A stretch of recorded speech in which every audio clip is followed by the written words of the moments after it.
affiliate of the Seattle Foundation. Michael Brown of the West, not Michael Brown of the East, is the guy who is my boss. He's not able to be here today, but he'll be here tomorrow with us. And we have three things we do at Civic Commons. One is we have this initiative called We Belong Here.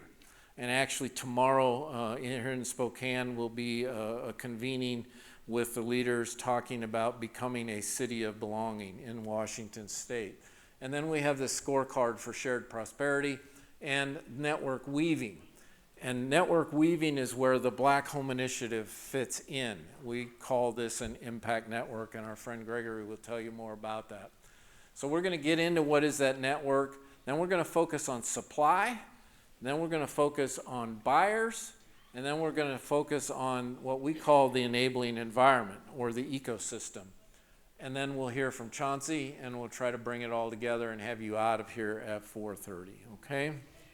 So you've heard about our core presenters. I will probably call on Matt Hoffman, Adam Rohde, Chris Hermans, Reggie Brown if he can get here. He's stuck in traffic. Chauncey, of course, and maybe Patience if she actually makes it. We'll give them a little segment and a little time. And so happy to expose a lot of folks to you. So how did we get here? Way back in March of 2021, there were actually about 52 bankers that gathered virtually with Daryl and I and began talking about how to do something around intergenerational wealth issues. And all the way over then in March of 22, we did a formal announcement of the Black Home Initiative and really kicked things off into gear. In April of 22, we had our core and full teams all together and meeting, and we signed the Covenant Homeownership Act into law in May of 2023. Who's heard of the Covenant Homeownership Program? How about some hear, and hurrah, hurrah? All right, yeah. And a year ago in October, BHI got a Racial Equity Initiative Friend of Housing Award at this very event. We rolled out our first grants of part of the Black Homeownership Legacy Fund in November, and the Field Order 15 that Daryl's going to talk about became live in February, and of course in July we saw the reality of CHAP come into play.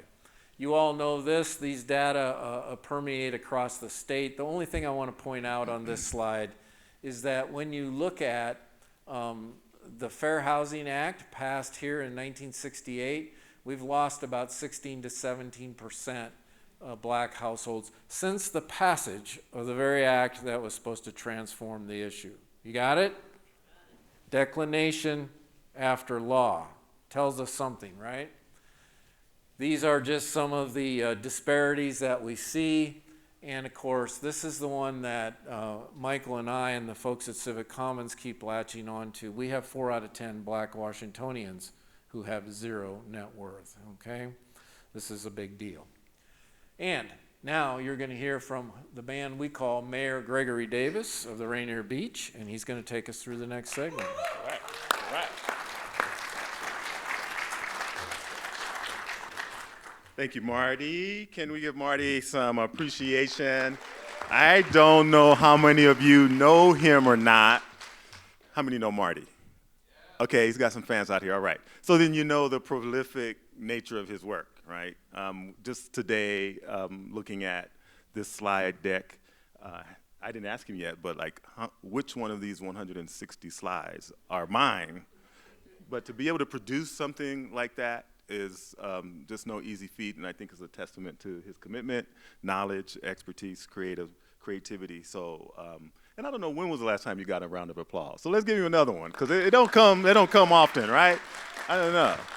You know, one standing ovation.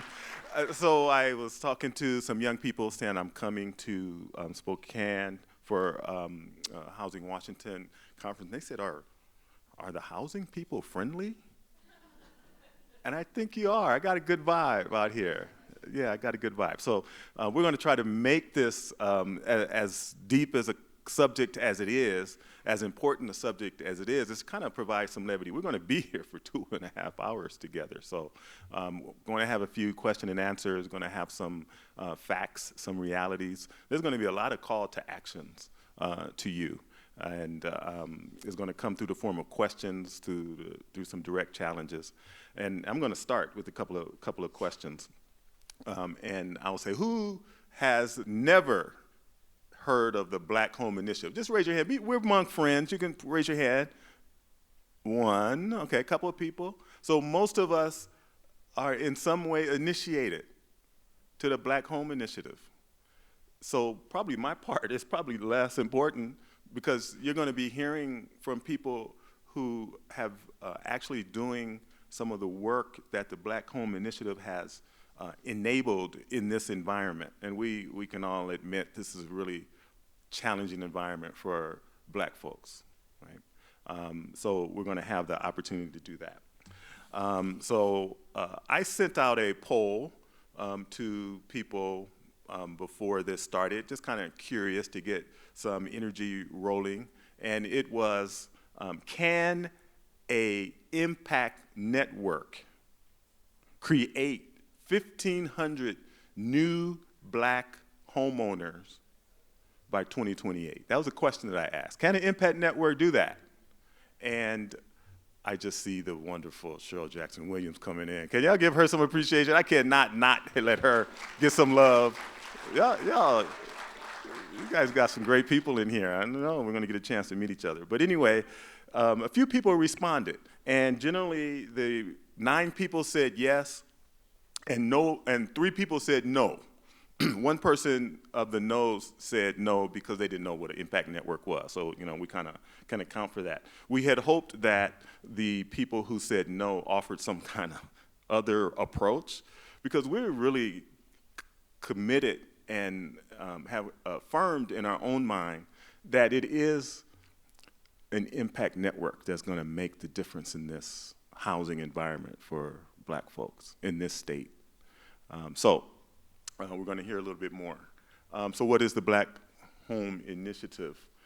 Of course, there are some organizations that are involved in the work, and as you can see, we have Center for Community Investment, and they have created this idea called Connecting Capital and Community, the 3 C's. And then, of course, we have J.P. Morgan Chase, who is helping to underwrite this effort, and it actually spans 6 different cities. So Seattle, or should I say the Puget Sound, is one of other areas in the nation that are looking at this Black Home Initiative. And some places we would determine kind of makes sense, right? Washington, D.C., kind of makes sense. Los Angeles makes sense. Miami makes sense. Detroit, still in it? I know New Orleans dropped out. That kind of made sense. But here we are needing to embrace not just Seattle, but Tacoma as well, because the population in Seattle has shifted to the south. And if it was a matter of trying to find 1,500 first-time home buyers in the city of Seattle, that just would be a very, very tall task. If it was a matter of trying to find 1,500 homes in the city of Seattle, that would be something that is untenable. So we then determined that we needed to branch off. So, we got the folks identified who are helping seed this work, who are helping provide a framework for this work, all smart, dedicated people. So one of the things that we're talking about to help do this is what's called an absorption framework, and it's got 3 elements. Shared priority, everybody got to understand that North Star, and I think many of you have heard this before. Pipeline, we have to make sure that we address the supply and the demand side. Supply and the demand side. And this enabling environment. Gotta impact the ecosystem. Our organization, Rainier Beach Action Coalition, we use the term constellation. But you can call it the neighborhood plan, you can call it the ecosystem, you can call it opportunity zone, you can call it a lot of things, but that's what we call it. Now, this North Star element is really critical to us. Those of us who are well-heeled in African American history, particularly in this country, knows the importance of the North Star. when our community was enslaved, it was the North Star that we sought as our path to freedom. So when we say North Star, it's different than like Chrysler says North Star, right? Because it's our culture and heritage, and it's what helped lead us. And so when we say North Star here, this is my remark, this is our new path to freedom. Home ownership, generational wealth, okay? So when you see this shared priority of 1,500 first-time homeowners by 2028, that's our North Star, okay? So the Black Home Initiative implements the 7-point plan in South Seattle, South King County, and North Pierce County, because that's where we are, okay? That's where we are now. And again, the idea is increasing Black home ownership in this region. So we have some interesting things to say that, in terms of results, what are our key performance indicators? What housing person does not know what a KPI is? We got to have them. And so we got to have them for the Black Home Initiative, right? Otherwise, this effort will be seen as, not something that's really meaningful. But the provisional result is the opportunity to own a home and the benefits that come from that, having that asset. Our key performance indicator is the number of new Black homeowners who have appropriately affordable mortgages and safe, durable, healthy homes. Because it is one thing to become a homeowner, but then not to have a safe home, or not to be able to sustain that home ownership is another part. The ultimate desire is this reduction of racial inequity and an increase in intergenerational Black household wealth. So most of you are here and you've come back. So I'm gonna kind of like consider you in this, right? You're not here on the fence. Anybody on the fence about this? Okay. So one of the things I'd like you to do as we kind of get into this is identify yourselves based on just kind of what you know right now. Are you part of the supply side? That means the development of houses. Raise your hand. If you're a housing developer, okay, look around, look at the person next to you, look around, see how many supply side people are here, okay? So you're in the room. How about the demand side? Folks who are providing counseling or doing outreach. Raise your hand. Raise your hand. Okay, we have a good number. And then how many are, kind of looking at enabling this environment, looking at policy work, looking at, okay. And of course, then how many of you are doing all three? Anybody? Okay. All right. Wow. Let's stand up. Those of you who are doing all three, I don't want to play with this, all right? Because this is significant, right? Doing all three.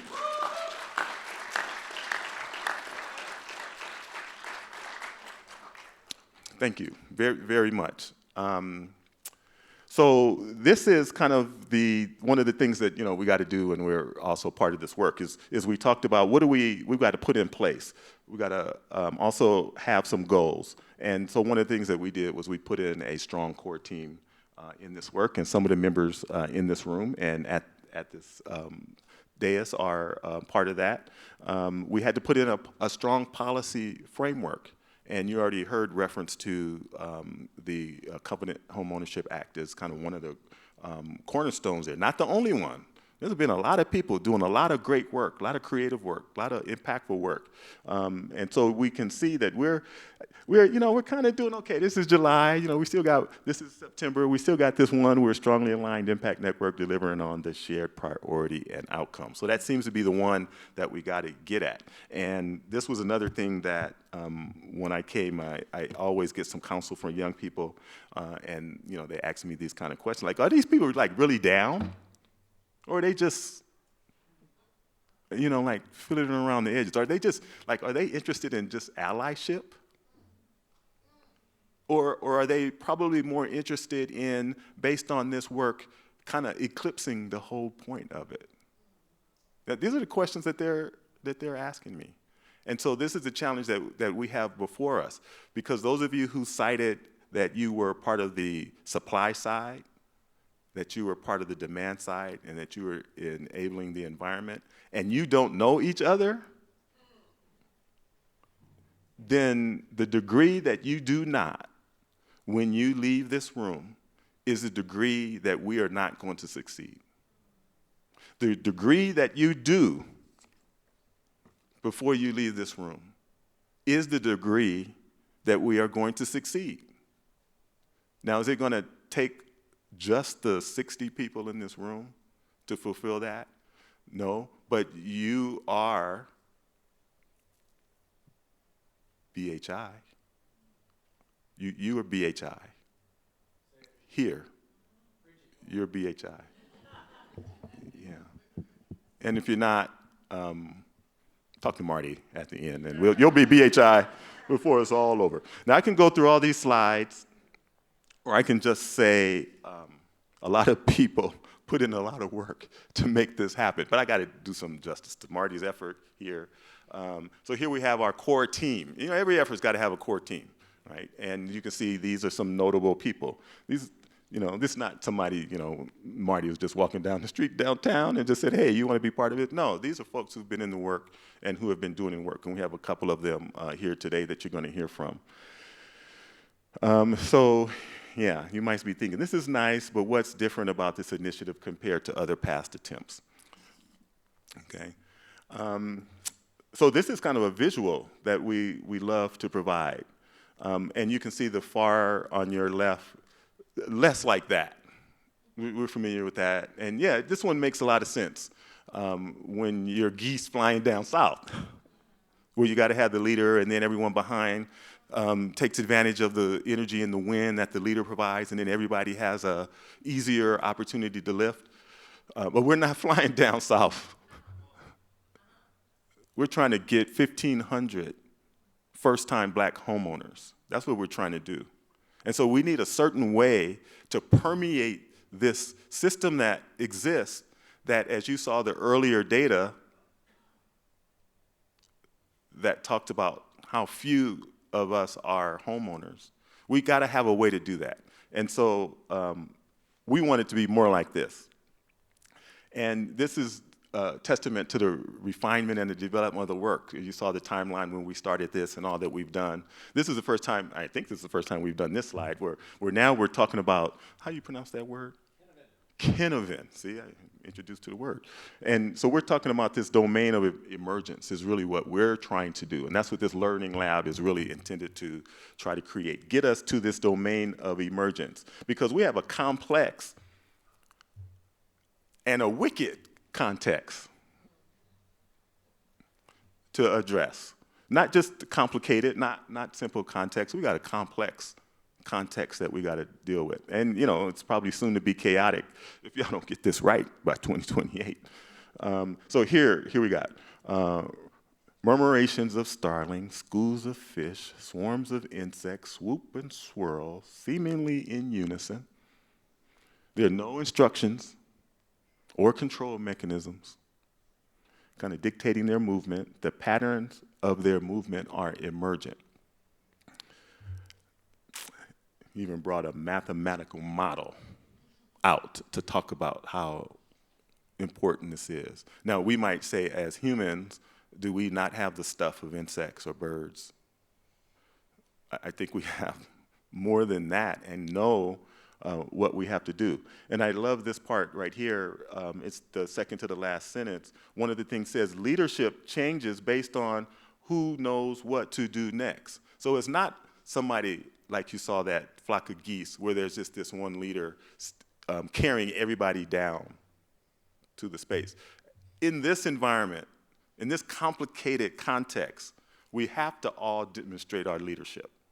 And we have to be willing to allow new leadership to emerge because we know what that leadership is capable of. So that's the challenge that you have today. Not only is it just to know each other, whether you're supply or demand or enabling environment, but know what that person can do, because that might be the person that you need to call on when you're stuck or when you need a breakthrough.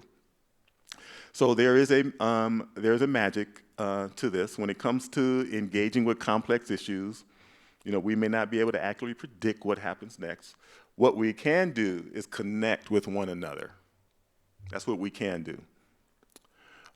Stay in close communication with one another so that we can move together and adapt quickly to changing circumstances, adjusting as we learn. In other words, let's stay emergent. Now, we know, many of us who have faith background, we could pursue our faith by ourselves, and we can probably be a very spiritual and faithful person. But we know when we are in community, our faith deepens, it strengthens, and the likelihood of our being successful is greater in our pursuit of faith. And I think the same thing applies here. I think it applies here. Now, this just happens to be kind of a baseline map of network relationships and collaborations. As we started this, we used the Impact Network publication. There's some software associated with it where we plugged our name in. We cited our relationships to each other. And this is just, I'm in the middle, and this is just mine. Daryl has one. A lot of people have one. I see Cheryl in there. Cheryl, did you know you was in my network? Yeah. Over 100 partners have signed on to this effort. How many here? How many of you signed on? Okay, 1, 2, 3, 4, 5, 6, 7, 8, 9, 10, 11. Okay. To talk about the serious nature of this, I could also ask how many of you have not yet? And don't answer. But we're willing to help support that. We do have principles in our network. We have to right the wrongs. We have to understand the complexity. We have to be wholeheartedly in this. We have to understand the urgency of it. And we have to embrace the power of hope and trust. And I know it's hard in this climate today in our country to grasp that one. But I think we know that that is the right path. That is the preferred path. That is what's really going to get us the fulfillment we need. And there was somebody we know came up with this quote to kind of help bring some additional meaning. A network led by a network weaver, weaving on the daily. Not once a week, not on Mondays and Fridays. Oh, definitely not during that staff meeting, right? That you can have, maybe during that staff meeting, but weaving on the daily, it has the potential to dismantle systems and enact policy better than any existing methodology. I was really hoping that on the poll that I sent out, that there was kind of going to be some no's, and that those people who offered no's offered up what would be a preferred path. Alas, they did not. And so here's what we have for you, is this impact network as an approach. So love this one. I encourage people at some point, make a copy of this, put it under your pillow so it kind of permeates through your brain at night. But here, really where it talks about what we are looking to scale, how we're looking to scale. We've got to increase the supply of affordable homes. We have to increase the number of mortgage-ready Black homeowners. We have to increase community engagement and aligned actions. And then you can see we have this tree of activities and strategies that are associated with each one. And we're going to have a great presentation from Daryl, really talking about the supply side, really excited about the new developments that's happening that are really intended to give you more confidence that this is going to be something that is going to be successful. We do have an opportunity for some question and answers kind of during each session. So this is the Impact Network, ultimately. Anything that you see in kind of the dark blue is intended to be in the area of the supply, the demand side. So we have a work group, buyer outreach, and a buyer outreach team. We have a lending and underwriting team. We have a sustaining existing homeowners team. We have a pre-purchase counseling team. And anything in the light blue is the supply side. So you can see we put a lot of work in this. We put a lot of thought in this. We have to create a lot of things for this to be real and to happen. And then the light green is the enabling environment. And this is how we go about the work. This is how we're going to get to the shared priority, to our North Star. Okay. Anybody here part of any of these teams? Raise your hand. Anyone here part of these teams? Okay. Yeah, thank you for sharing. Thank you for sharing. So those of you who raised your hand and say that you were part of the supply side and didn't raise your hand to say that you were part of this, you have an opportunity.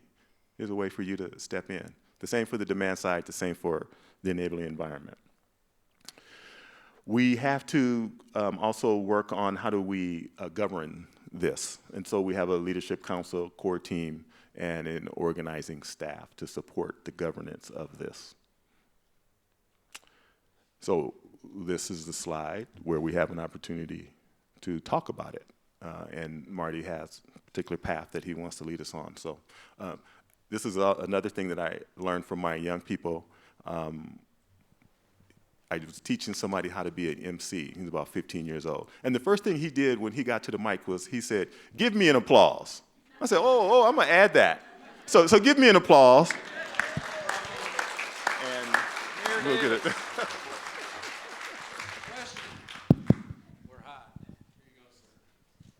Okay, you mentioned the Fair Housing Act of '68. You still lost 13% of black homes.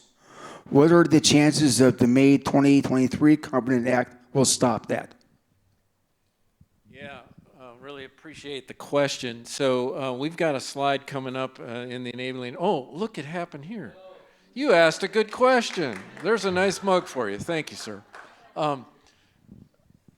The Covenant Homeownership Act and program, we have a couple slides that we're going to get to. The staff who are managing that program are here.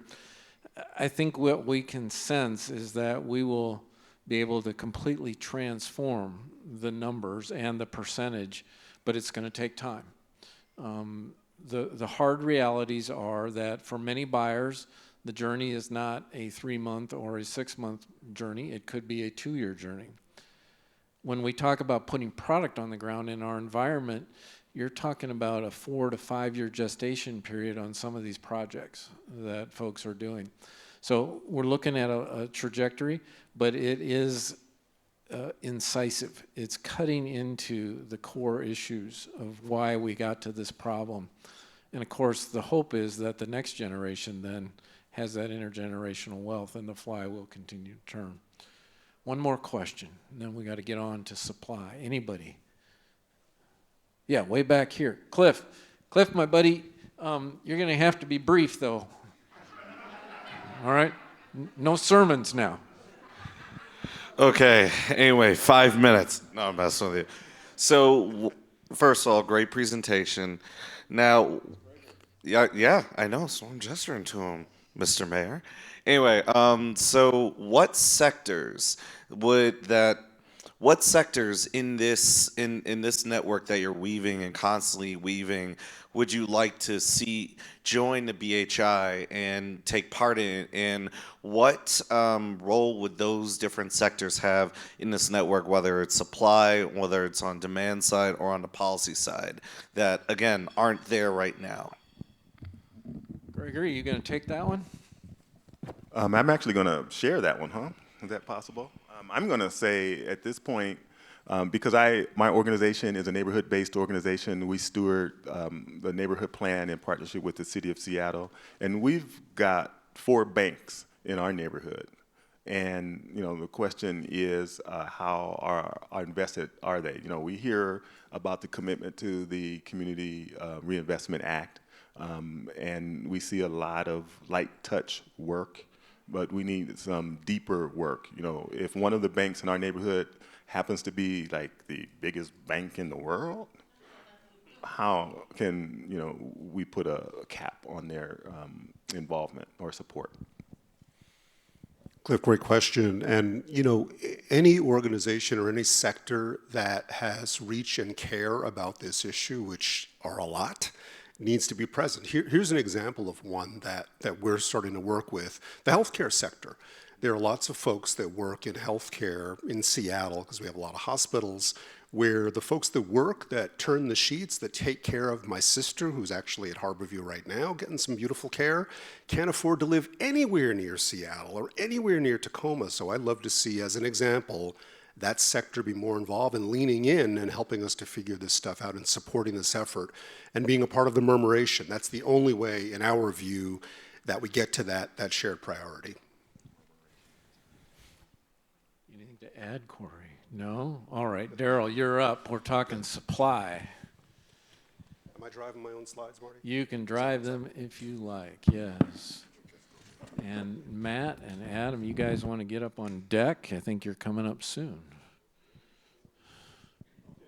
Hey, good afternoon, everybody. Thank you so much for being here. There are so many friends and supporters and folks that are in this. And again, I want to emphasize, there is no BHI-like staff or organization in a building someplace. We are BHI. So right now, let's practice that. You can say, I am BHI. Can we try that on 3? 1, 2, 3. I am BHI. We're it. We're the folks who showed up. We're going to make this happen. So let's talk about supply. That's me. Old picture. Sorry. Old set of glasses. I don't know what year that's from, but anyway, we'll get off that. But we want to talk about the idea of increasing the supply of what we would qualify as BHI homes that are affordable to the community that we desperately want to serve. So there's some beautiful photos here with examples. They're townhomes, they're single-family homes, they're row houses, they're in an urban context, and sometimes they're in a suburban context as well. But from South Seattle all the way through northern Pierce County and Tacoma, there are many different styles of housing, and I think we can agree on one thing. We have a severe housing shortage in Western Washington and frankly in other parts of the state as well.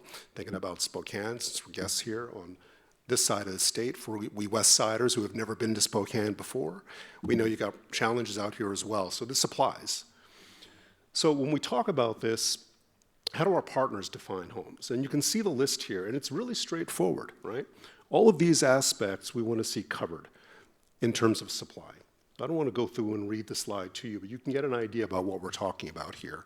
And a lot of thought went into what defines a BHI home, and we think we've got a really strong, powerful list. So again, in the issue tree, which is how we divide up the work, remember that blue is all about supply. So if I talk about just a couple of these, we have teams that are working on a lot of these issues. So underutilized public and faith and property. That's an opportunity for housing creation. Future high-capacity transit sites. So when Sound Transit does their thing or other transit agencies, there may be some opportunities where we can lean in and make sure that that land is also available for development for BHI buyers. We have pre-development grants and loans. We're going to get into that a little bit because we're working on something very specific there that we've had some very nice movement and success with so far. Construction lines of credit. We've identified that there are real challenges in the financing of affordable homes. That's not a secret to some of us who happen to work in this space, but just so you all know, it's a really big problem that this group has really been working on. So we've got a team that's specifically working on construction financing, new market tax credits, all of these areas to help supply happen. And then we have product sales types, land trusts, cooperatives, all of the different models of housing. The way I think about this, as opposed to getting really deeply in the weeds, is I talk about we were missing about 5 rungs from the ladder of home ownership. Right now in Seattle, King County, right? Raise your hand if you know the median home price in Seattle, King County right now. Anybody know? Shout it out. What's the number? Yes, somebody said 750, and that was a good guess, but I heard 900 plus over here. That is the correct answer. So if the median in Seattle, King County is over $900,000, we clearly have a challenge, right?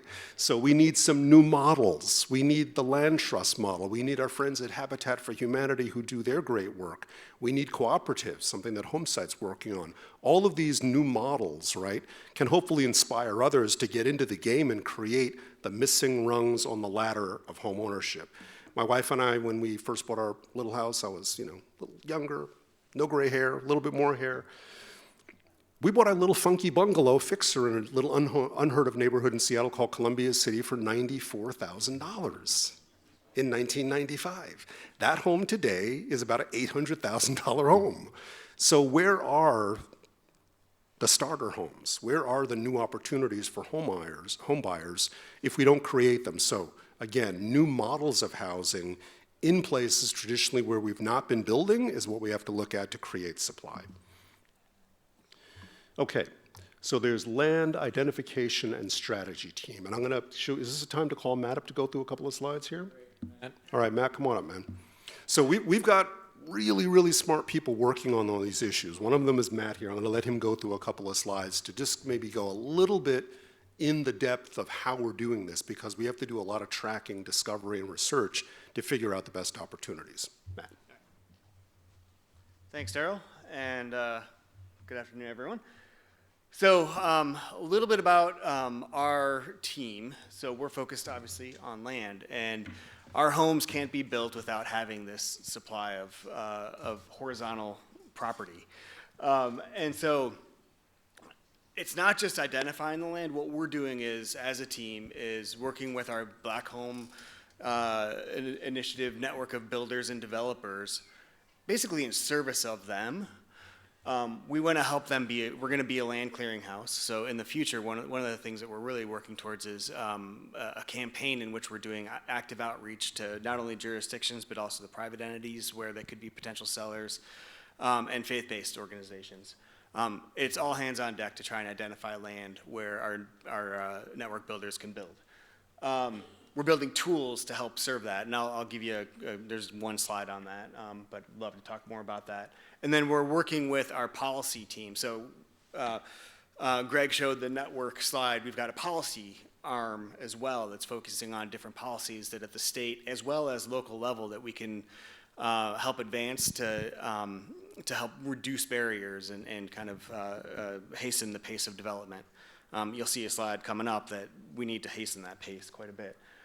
So this is kind of our ecosystem where I'm looking at, and does this work? Yeah, it kind of does. So this is kind of like the spine here, and our North Star is a land campaign such that we can provide a sufficient pipeline of buildable land. Our area, again, to reiterate, is South Seattle down to North Pierce, and we're looking at our inflows of sources, but also working with our folks on the acquisition resources.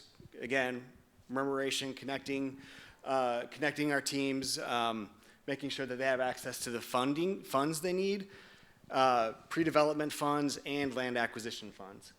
And then also, like I mentioned, the policy related. So this is, we're looking at that. I'm laser focused, to use the laser, on this side and working down in through here. All right. So we've developed some real basic tools, and we use these to track success and identify where our network builders are active. And so this is just an input tool, and we collect information from our network. And you can see I've kind of got some areas hatched here. We keep this in-house. We tell our developers that we're not making any of this public. We just want to know numbers and areas and what incomes you're targeting, so that we can kind of get an idea, are we hitting our marks? Do we have the land supply to hit our 1,500? And this also allows our developers to enter in their projects on their own, which I'm trying to encourage our developers to do because it'll help me. This is the output of it right now. So we've got almost 1,600 units, or land for 1,600 units. So we're going along, but as we know, all of these units aren't going to be sold to Black homeowners. So we've got a lot more land and projects to get into our pipeline to hit this target. The other thing to focus on here is a good chunk of them are expected to be done by 2027, but we've got to figure out how to unlock some of these that are going to be 2028 or later to be determined. So working with a whole lot of people to make that happen. Another tool that we've built, it's through a developer friend of ours in Boston called Tolme. We've got a public version of it, but also I'll stay on this for a second, you can QR code this.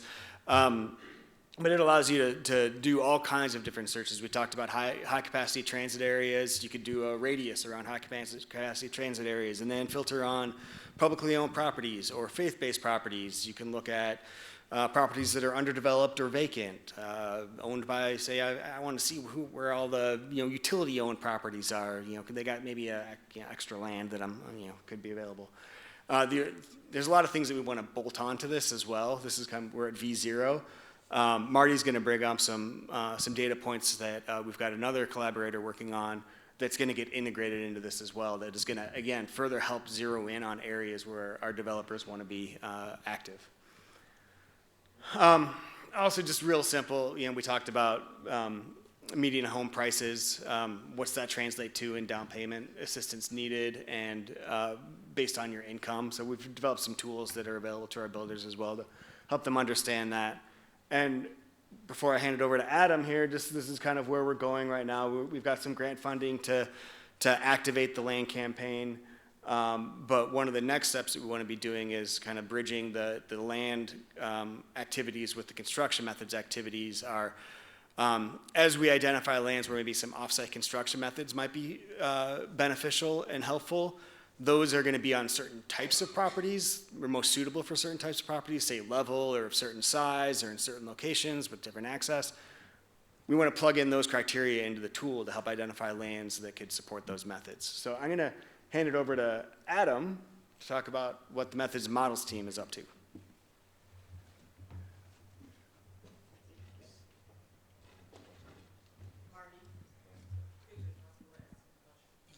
We'll catch them right after this segment on supply. Hold it, Cheryl. Thank you. Great. Thanks, Matt. Thanks, everybody. Adam Rohde with Access Planning and Development. We're going to talk a little bit about the Methods and Models team, and as Matt was just alluding to, our team is focused on working in hand with the land team once they have the land in place to figure out how we continue to drive more scale more quickly, right? And so we're going to talk about some of the things we're looking at on the models and methods side. So the first thing we're looking at is developing an offsite forward notion of a minimum viable product. And we'll get into a little bit more what we mean by offsite building here in a minute. But essentially it's using terms like prefabrication, maybe you've heard modular, maybe you've heard components, things of that nature. Want to be very clear when we talk about that, we're not talking about replacing conventional construction. This is meant to be a net add, right? This is an additive process to drive more scale more quickly in addition to using the kind of existing pipeline of conventional deliveries. We also want to develop a consolidated resource for our builder developer network to learn how to scale these strategies, right? It's a different process when you use offsite building, and so we need to kind of make sure we have an educated group of builder developers that know all the tools and processes to be successful in delivering those types of projects. We also then need to make sure that we've got enough scale in the pipeline to support the offsite builder products. That network of offsite builders within the state and in the region, one of their big struggles is they don't have a consistent pipeline of work coming in, right? And that drives higher costs, it drives less consistency, and it makes those businesses hard to drive or hard to execute. And so by developing a more robust pipeline, it also helps drive those costs of offsite production down. And then lastly, we're going to need a workforce development platform that is both for on-site and off-site building. So conventional trades as well as factory manufacturing type jobs, and then the delivery and deployment of those strategies. So getting back to it, what is offsite construction? In very simple terms, it's the practice of manufacturing, assembly, and or fabricating components, sub-assemblies, and or modules at a building location that's disparate from the final project site. Sometimes we refer to that, as I said earlier, as prefabrication. And when we talk about it, and I could talk to anybody later about this in grave detail, don't have the time to go into it now, but components and sub-assemblies, think about putting parts and pieces together. You might be an electrical box that has a whip and conduit on it, right? That's a simple form of a sub-assembly or component. Panels or panelization, maybe we build wall sections off-site and bring them to the job site and stack them up. And then modular, volumetric modular, where many people think of flying in big Legos that have windows and finished wall systems and casework and all the way done. So it's that entire spectrum that we're talking about when we talk about offsite. And one of the most important parts about that comes back to the idea of designing with an offsite mindset. And what we mean about that is it's very easy to deliver offsite projects, that are designed for offsite, you can also deliver those in a conventional way. Anything you can build offsite, you can also build with the same parts, pieces, and components in an onsite capacity using conventional methods. But when you design only for an onsite, you design so site-specific, you can't then turn that around and push that into an offsite componentry very easily. And so that's actually the real, if there's one takeaway today, right, it's that idea of designing with that offsite mindset. So what are some of the benefits we see in looking at these offsite opportunities? We can reduce delivery times, right, which helps us increase the speed to market and results in more turnover of available dollars, right? We can turn projects more quickly. We can focus on integration of sustainable systems and building practices. Many of these offsite groups are looking at how to develop higher quality, more sustainable type products, right? The fall off the waste in the factories is better. When you're at the job site, then you're not having these high volume waste streams. You can design in more sustainable solar ready type systems. We can go on and on and on and talk a lot about that. Ultimately, the goal of that though is it reduces the overall cost of ownership going forward. So once we move these Black homeowners in, we don't want to burden them with shoddy product, right? And so when we have high quality, highly sustainable offsite built product or offsite designed product, that results in lower ownership costs going forward, which is a really critical component of this.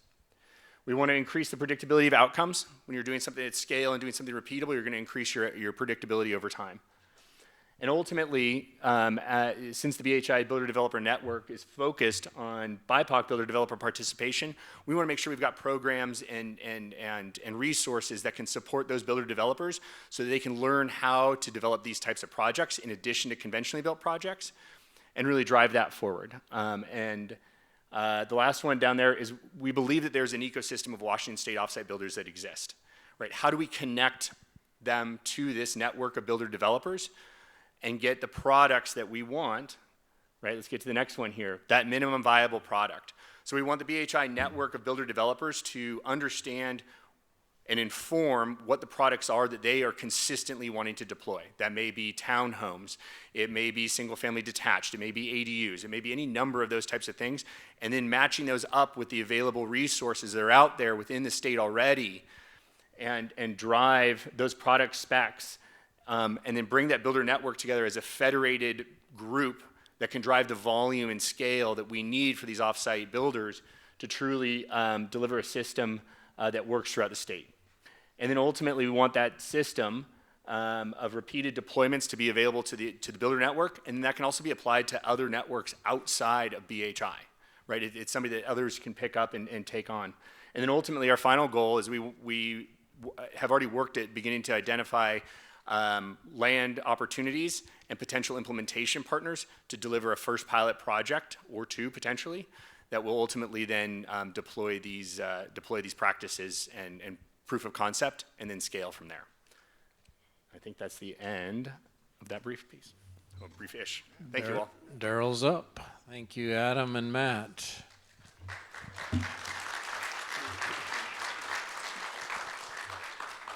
So different methods, different approaches to meet the goal, the shared priority. One of those different approaches is being sponsored and developed by the organization that I have the honor to lead called Homesite. We are building Olu. It says Ulex up here, but it's actually pronounced Olu, which is from the Coast Salish language, of which this development is built on top of. Most of us who live in Seattle are living on Coast Salish land. So we named the building in honor of the people, and Olu means to gather. And that's what this is really all about. This is a 68-unit limited equity cooperative. It'll be the largest and newest of its kind in the region, and there are several things that are being piloted in here. First of all, it's a cooperative. There aren't many of them on the West Coast, and certainly not in the Pacific Northwest or in Seattle. It's shared equity housing, and this is limited equity. It keeps a permanent affordability because the purchasers here, we hope many of them are Black, will own shares collectively. There's a blanket mortgage on the building. It allows us to keep it incredibly affordable. So we're talking about, remember that house I bought back in 1994 that was $99,000 or something, and the seller paid closing costs? That doesn't exist anymore, right? Well, here at Olu, an individual can get into owning their unit for $55,000, right? $55,000. You can get a 3-bedroom, 2-bathroom unit for about $100,000+ here. So we're talking about prices from like 20 years ago because it's shared equity housing. The limited equity portion comes in that the backside, when you can stay in your unit for your entire life, or if you decide to sell, the amount of equity you earn will grow by about 2% per year.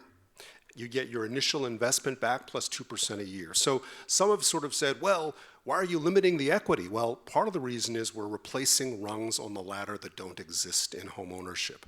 That's why this is so very important. We should get the notice to proceed from our good friends at HUD coming up very soon. Then we have 60 days to close, and we are breaking ground this winter. Which is good. Yeah. We're really excited. And the other piece I want to mention about the reason why this is such an incredibly important project, not just for our organization, but really for the community who asked for home ownership here in Southeast Seattle, adjacent to light rail, adjacent to a lot of public housing, is that many of our folks are being pushed out of the community. They have no place to go. As prices increase on real estate for rental and ownership, folks are being pushed out. This is a bulwark against that, and part of what we're using is something the city of Seattle passed, not my administration. I worked in the mayor's office a bunch of years ago. But the city passed something called the community preference policy that allows us to segment half of the units across unit size for folks who have community preference. So I used to live in the neighborhood, but I was pushed out on pricing. You have community preference. I take my kid to Odessa Brown Children's Clinic and get health care for my family here in the neighborhood. You have community preference. You live in certain census tracts and neighborhoods in Seattle, like the Central District and Southeast Seattle, you have community preference, and we can serve you first. We're hopeful that with the success of OLU, other jurisdictions will look at this type of policy. So BHI has the opportunity, we do because we are BHI, of leaning in on policy as well, bringing that together with housing to really solve the issue and move toward that shared priority. There's OLU. Look for it coming up here. 18-month construction, and folks get to move in. Yeah, we're excited. So we have construction financing project team. You heard a little bit from Matt and Adam about some of the really innovative things that are going on there. Please feel free to lean in and ask questions. I want to talk about this. When we talk about supply, we are sponsoring under the flag of BHI something called the Field Order 15 Fund. And we think of this as reparative lending. So I want to go back a little bit in history. Maybe the next slide will help me do that. So what is Special Field Order 15? Remember after the Civil War, General Sherman's famous march, down to Atlanta and all of that? Well, General Sherman, after the war, went to the new black community, the newly freed slaves, my ancestors, especially in South Carolina, where my people are from, and said, well, what do the new citizens need, right? And the response was, we need land to determine our own destiny. I mean, we knew how to work land, that's for damn sure, right? So that was the response, and so what Sherman did is he issued Special Field Order 15, which was all of the land, essentially from Charleston, South Carolina, all the way to the St. Johns River in Florida, from the Atlantic Ocean inward, 400,000 acres that was to go back to the black community in parcels of 40 acres and a mule. Anybody ever heard that phrase, 40 acres and a mule? Yes, you have, right? So here's what happened. They doled out a few parcels, but after Lincoln was assassinated and Johnson came in, he rescinded Special Order 15, right? And so the land that was given out was kind of taken back and given back to former slave owners, and we never got our damn 40 acres and a mule. So we've named this fund the Special Field Order 15 Fund in recognition of the fact that we who should be at the table creating land and creating land opportunities and housing opportunities have not always had an equal shot at doing so. I came across an article about a year ago in the New York Times that talked about the number of black and brown developers in the United States were about less than 0.5%. So what we've done is we've created a program we call Field Order 15 Fund that actually provides a checklist system for our black developers and our BIPOC developers to follow. It gives them up to $35,000 of upfront grant money for feasibilities. That's some of the hardest dollars for a developer to come by. That's where you're maxing out 5 credit cards and borrowing from your aunt and uncle to try to figure out what to do with this piece of dirt. How many houses can I build? Can I even build? Is there a wetland? What are the city requirements? That costs money. So we've created a program that gives you upfront grant money. They follow the next set of checklists, our developers, and that allows them to be eligible for a low-cost pre-development loan, and we can go up to about $1 million on that, okay? We're not talking about hard money lending. We're talking about reparative lending. We're talking about interest rates of like 5 and 6%, right? We then set our developers up because we learn a lot about their development through the checklist system, and what we hope is a warm handoff to construction financing, and we're working on that. We mentioned looking at construction financing as one of the issues.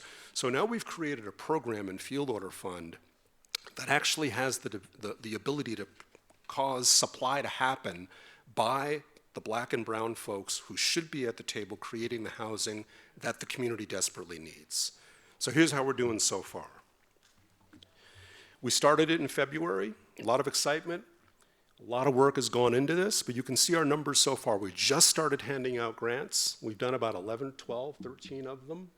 That equals about $350,000 in free grant money for feasibility. It turns into about 200 plus units of housing. You can see our demographic breakdown. You can see where the units are located in Seattle, 213 in Tacoma, 2 in Puyallup, 3 in Renton. All done by Black and brown developers.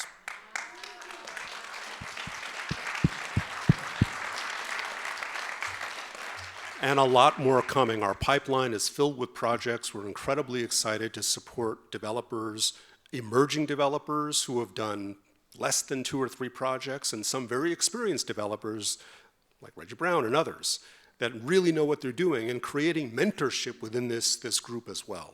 So this is a really powerful example of where supply can really play out, and we invite you to get more information about Field Order Fund and support this as much as you can. We're really proud about the folks that have invested in Field Order Fund. Several really well-known organizations have come in and said, this is different. How can we support this? And we create an opportunity for them to do so. I believe we have Michael Dotson from Banner Bank here, who, my former board chair, there's Michael, sits on our underwriting committee.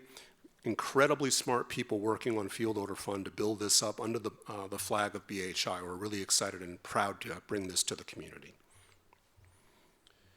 Here we are at the launch, what feels like so long ago, but look at that photo. Those are all folks that are developers, emerging and super experienced, that helped begin the brain trust of what Field Order Fund was going to be all about.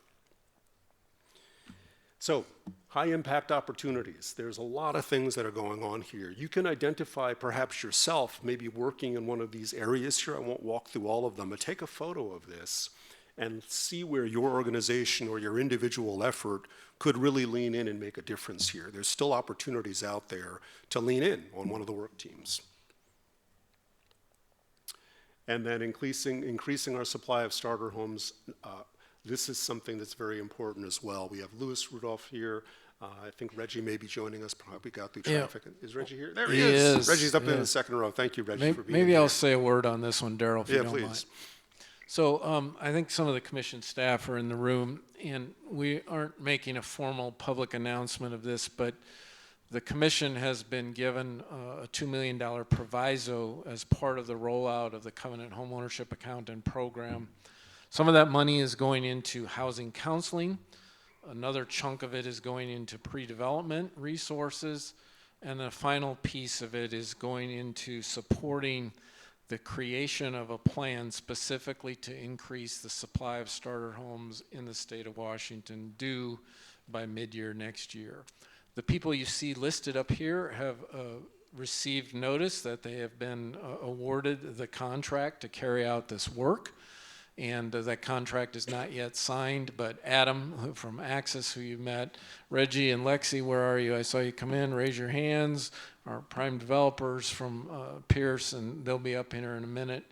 Of course, you met Matt from Mall Foster and Alongay. Jeff Klein, who's from CFH Consulting, is not able to be here. Some of you from Pierce County know Jeff really well. And then, of course, Civic Commons. And then our Green Canopy Node people in the room, any of them back from their I don't see any of them. They were doing a field visit. So this group will be working intensely, and why I wanted to bring this up is because you need to meet with those folks, and our liaison and project manager for this is Chris Hermans. Chris, are you still here? Raise your hand. Okay. If you don't know Chris, please interact with these folks this week, because this is a statewide effort, and we want to make sure that we're integrating input from across the state. Thanks, Daryl. Yes. Okay, let's talk about it. Questions? Marty will run around with the mic, and we will do our best to answer your questions. Cheryl Thank you, gets the thank you. first one. You want that mug really bad, don't you? No, it's not the mug. I have folks that already had me ask questions before I got here. So I'm putting on the hat as a community organizer versus a person that loves BHI and loves the work that's happening as a part of the work. We recently in Seattle saw forecasting of closures of schools. Over in South King County, there's a school that is being forecasted to be closed regardless of what list it's on. Community members that are on that Beacon Hill area and in Skyway are very interested regarding the co-op project and seeing that be piloted where that site is, Rainier View Elementary School. Given the fact that this community may not necessarily have a plethora of investments, but has a plethora of people power, they want to know how could a community advocate and partner with BHI to foster a project like that at this closed school site. Mayor Davis, yeah, thank you, Cheryl. And by the way, Cheryl's got a great project going in Skyway. If you haven't heard about it, I think you're doing site visits actually tomorrow with some of our elected officials. So bravo to Cheryl. Gregory, take this one, will you, please? Yeah, it's a recent occasion I had to be in the presence of Mayor Harrell, and we were talking about transportation. So I don't know how housing came up and all that, but we ultimately did talk about the closing of schools, and he actually supported talking to Seattle Public Schools about those properties and why aren't they thinking about, as a result of their deficits, using those spaces for that. So I would just say, in terms of how can communities advocate, you can probably say, hey, we heard you said in public that you supported this. Like, what's next? What's the next step? So that's something I can offer that I know. I'll just add to it. It's a great question, and I had the opportunity with a couple of BHI colleagues to go and present to the Burien City Council about OLU, about the limited equity cooperative model, and BHI, and their council voted to become a BHI partner. So community can do a lot to sort of lead the way where electeds get to follow around those goals. So highly encourage you to follow Mayor Davis' advice. Get in touch with your electeds, the mayor. He knows our communities very, very well. We see Bruce all the time. And just say, listen, why isn't that school being included for housing? And here's a model we'd love to pursue and see where that goes. And if you get to that point, Homesite, I'd love to talk to you about the toolkit of figuring out how to do limited cooperative. But your organization, Navi's, does a great job with the land trust model as well. There's models out there that could be applied to these buildings, for sure.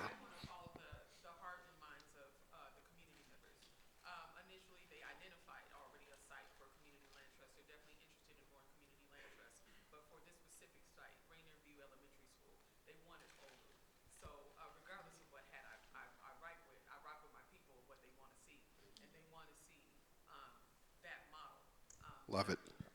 Love it. All right. Yeah, so Cheryl got it down. You're on the line now, Daryl.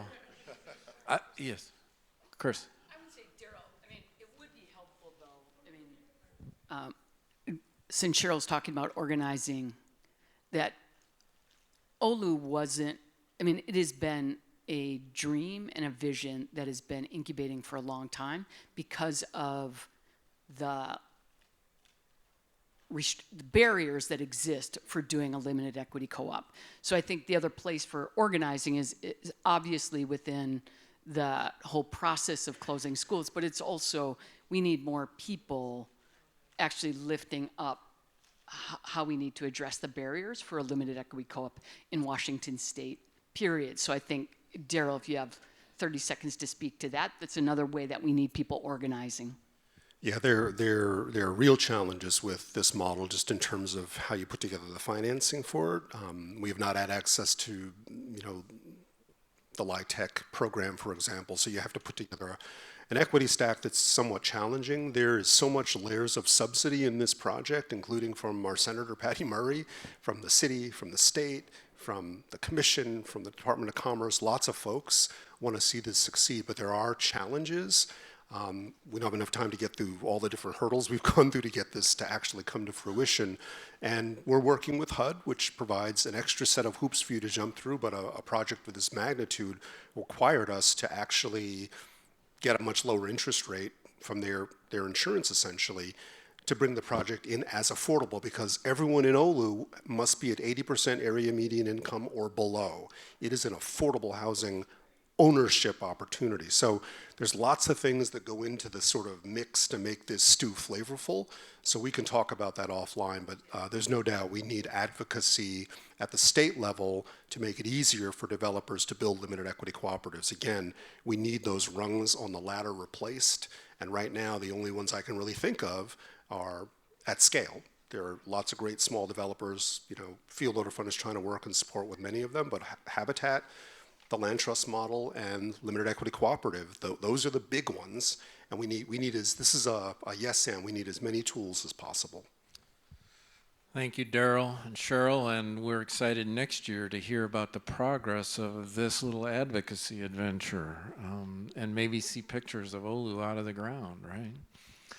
You sparked in me I've got to take 1 second. Back in 1991, I was doing Habitat for Humanity work in Sioux Falls, South Dakota. The first 2 home buyers, Linda and Brenda, moved into their homes. A week later, the Bancroft School had a hearing to close down, and Brenda and Linda showed up and expressed their voice to say this school needs to stay. And people called me from the community and said, those Habitat homeowners came. They realized they had a voice, right? It's the power of ownership, folks. And that's why this work is so important. So thank you. We're going to switch topics now, and we're going to bring up the rock star, Corey Overold, to talk to us about the demand side. And Corey, let's give you this mic. You want to hold it? All right. I'm a rock star. I know. Thank you.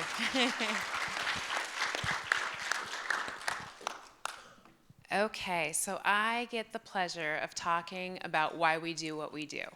And that is because we get to help home buyers. We get to help people that a lot of them think they've never had an opportunity, they'll never have an opportunity to own a home. And so we get to change that narrative in their life, which really makes a very big impact in not only their lives, but also their family, and then it's generational. So you'll hear the foundational Black Americans. So let's go ahead and talk about who the clients are for BHI. Foundational Black Americans are those who are in the U.S., born here, and are descended from enslaved Africans. They're first-time home buyers, but we'll also add a lot are first-generation home buyers. That means nobody before them has ever owned a house. They're also at or below 120% of the area median income, and they're purchasing in the Puget Sound region, and you see the list there of meeting one or more of those categories or needing one or more of those services. So what is a first-time home buyer? So a first-time home buyer, as defined by the RCW, is anyone that has not owned a home in the past 3 years. So like I said, when you have a first-generation home buyer, that's somebody that's never owned a home, right? Nobody before them and their families owned a home. So that's who we're really serving. And then you see that we also expand to 4 more categories. And so I'll go ahead and give you a second to look over those.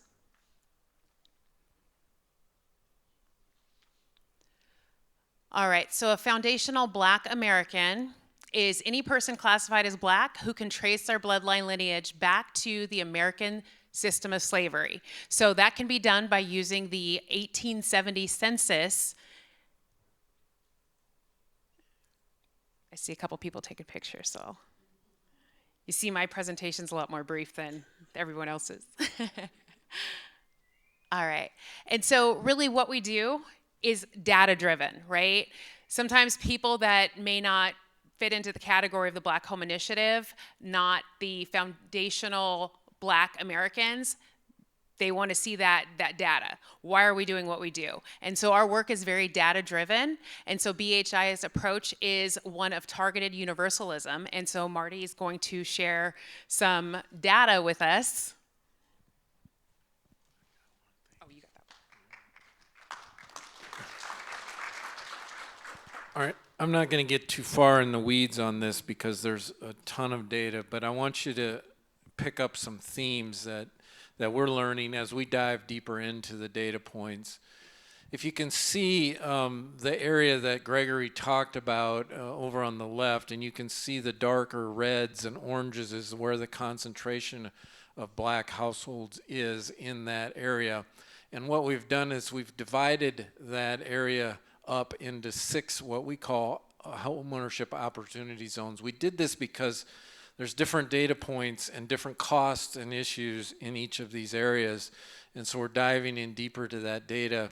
And you can see here the home ownership rates of Black households gets to be in the darker kind of orange and yellow colors, the blue being the less so. So you can see again, where are the existing homeowners?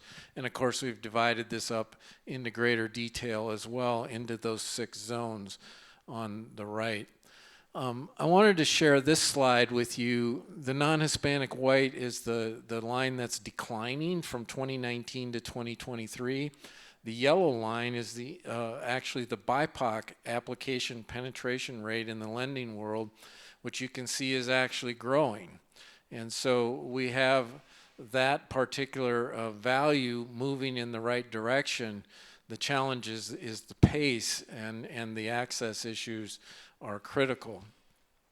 So this is specifically the Black penetration rate, and the red bars, if you can see those, are actually the percentage of applications happening in that market environment for home loans. And while we know that the penetration rate is increasing overall from 8 to 10%, it's important to compare that rate to the rate of Black households, which is slightly above 11%.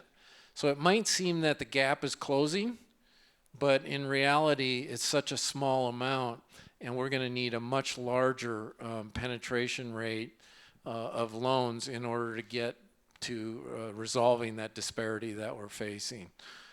I wanted to talk a little bit too about fallout rates.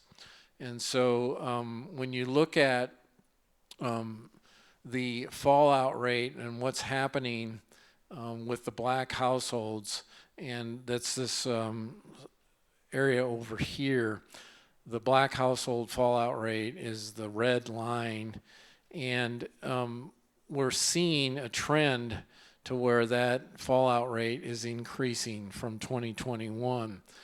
And what's really important to understand when we look at that is that we had a denial rate, for example, in 2021 that was down to 8.2% for Black households. But that trend has transformed, and now we're at the highest rate in the past 6 years of those denials. What's really important to me, and this is why Corey and the entire demand side work is critical. If you look at these numbers here, 625, 675, 545, 567, that's the total fallout rate of Black households in the area we're working in.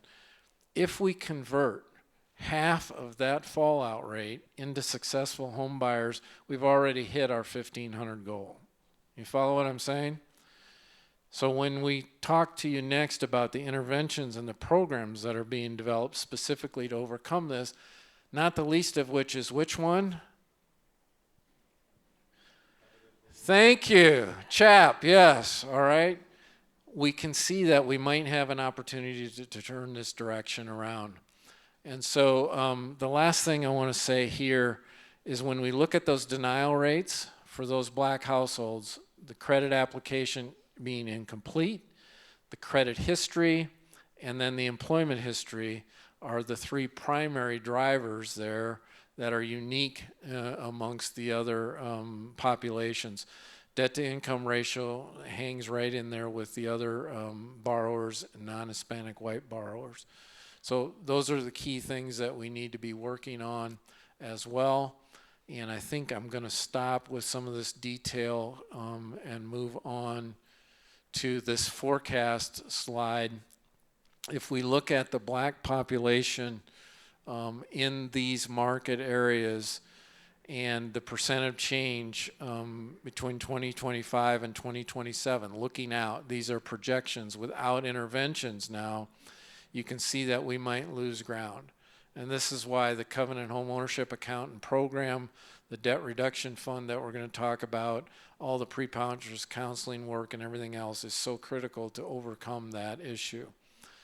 And so the other thing I wanted to show you lastly is this is the South Tacoma, Puyallup, Parkland area, Reggie. This is where we're anticipating some of the greatest growth over the next few years when we get out to 2029. Some more of that in the Tacoma area as well. It's important to think about how data helps inform what we're doing. And we started off this effort with this study with New Impact. And basically what we learned in this study is that the ecosystem is not aware of other organizations' supports or resources. Going back to what Gregory said, we are not aligned and we're not aware, and we have a lot of work to do to try to get that to happen. We fail to refer home buyers to other supports and resources. This is part of the legal system that we have. When someone applies, you do have to take action within 30 days, either approve or deny. That doesn't mean that you help somebody get to the next place. You just say, sorry, we're not going to lend to you. Our marketing and outreach efforts need to improve. Corey's going to talk about that. And it's not proactive and lacks capacity. Those are all things that we're changing as well. So we know that what we need is early intervention. We need referrals, and denials should not be the end point in the process for people. And part of everything that we're doing is grounded in some lived experience stories that Corey will tell you about.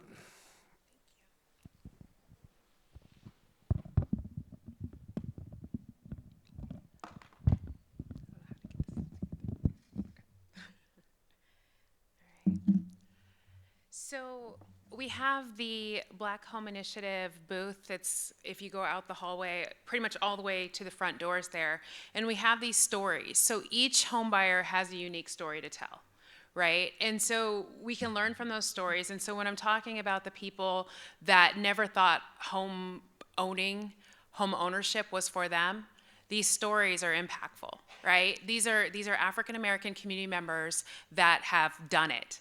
And so, people can learn from those stories. And so feel free to drop by the booth. I have a couple of those that you can look over and really understand the impact that we're making with our work. So when we're working with community, this is where we see the gaps. And so it's information, lack of trust. In the Black community, the trust of institutions, it's just not there. We all have stories to tell of family members that we've seen lose their homes, or a bank account that was shut down, something like that we all have those stories. And so it's really hard that we have to break those chains and really get through to the buyer. We also have the marketing support and then other resources that we can provide to community members. And so homeownership is not just an event. A lot of times as a real estate broker, I find myself wearing different hats, right? I do a motivational speaking. Sometimes I'm a marriage counselor. Sometimes it's all kinds of work that you do. And so really with the Black community, we really have to understand each unique buyer and kind of understand their story, right? And so it's not just, it's not an event, but it's a journey. And so you see how this is intertwined. That might be somebody's story, right? They might have, I can't tell you how many buyers come along and they say that, I've been told no because I'm not spending enough on a house, or somebody didn't want to help me, or somebody didn't like me. We don't know what their story is when they come to us, but we do have to serve them and help them on their journey. So homeownership, this is the steps that we do. So I have my props. So if you come over to the booth, we have this brochure. And so when we're out in community, we give this brochure, and on the back of this brochure, there's a QR code. So this is how we connect community to our network. So we'll do an outreach event, we'll provide education. Scan the QR code, and then they're connected with pre-purchase counseling. So one thing that we really share with our community is that we want to be proactive instead of reactive. And so that pre-purchase counseling is going to set a home buyer up for success, especially with a lot of home buyers that possibly are learning about financial education for the first time. And so that pre-purchase counseling is key. Also, affordable products, finding them the right loan for them, and then also supporting them after home ownership. And then foreclosure prevention, because like I said, it's all about being proactive instead of reactive. And here's a story. So this is not uncommon, but we have someone, you start down here, we're curious. So it's somebody that comes along and says, hey, you know what? I'd like to own a house. Maybe my friend did it. Maybe I was inspired by one of these stories, right? And so they come to us and they say, you know what? Let's go ahead and apply. Unfortunately, they're not ready yet. So once they apply, we realize that there's a couple things they have to work on, or something that they have to work on. It could be income, it could be their debt, it could be their credit. So what we're gonna do is we're gonna get them into the system, we're gonna work with them, and then we're gonna get them ready. And then guess what? They made it. They did the hard work. They're ready to apply again, they purchase, and then they get to move in. I will tell you, as a real estate broker, one of the best days of my life is handing the keys over to someone that never thought homeownership was possible.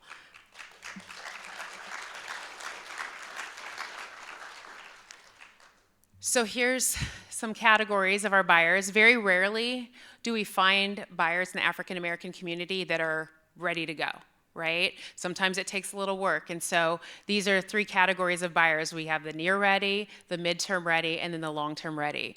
Either way, we're holding their hand the whole way, because we never, in the Black Home Initiative, this is one thing that I really want everyone to hear, we never say no.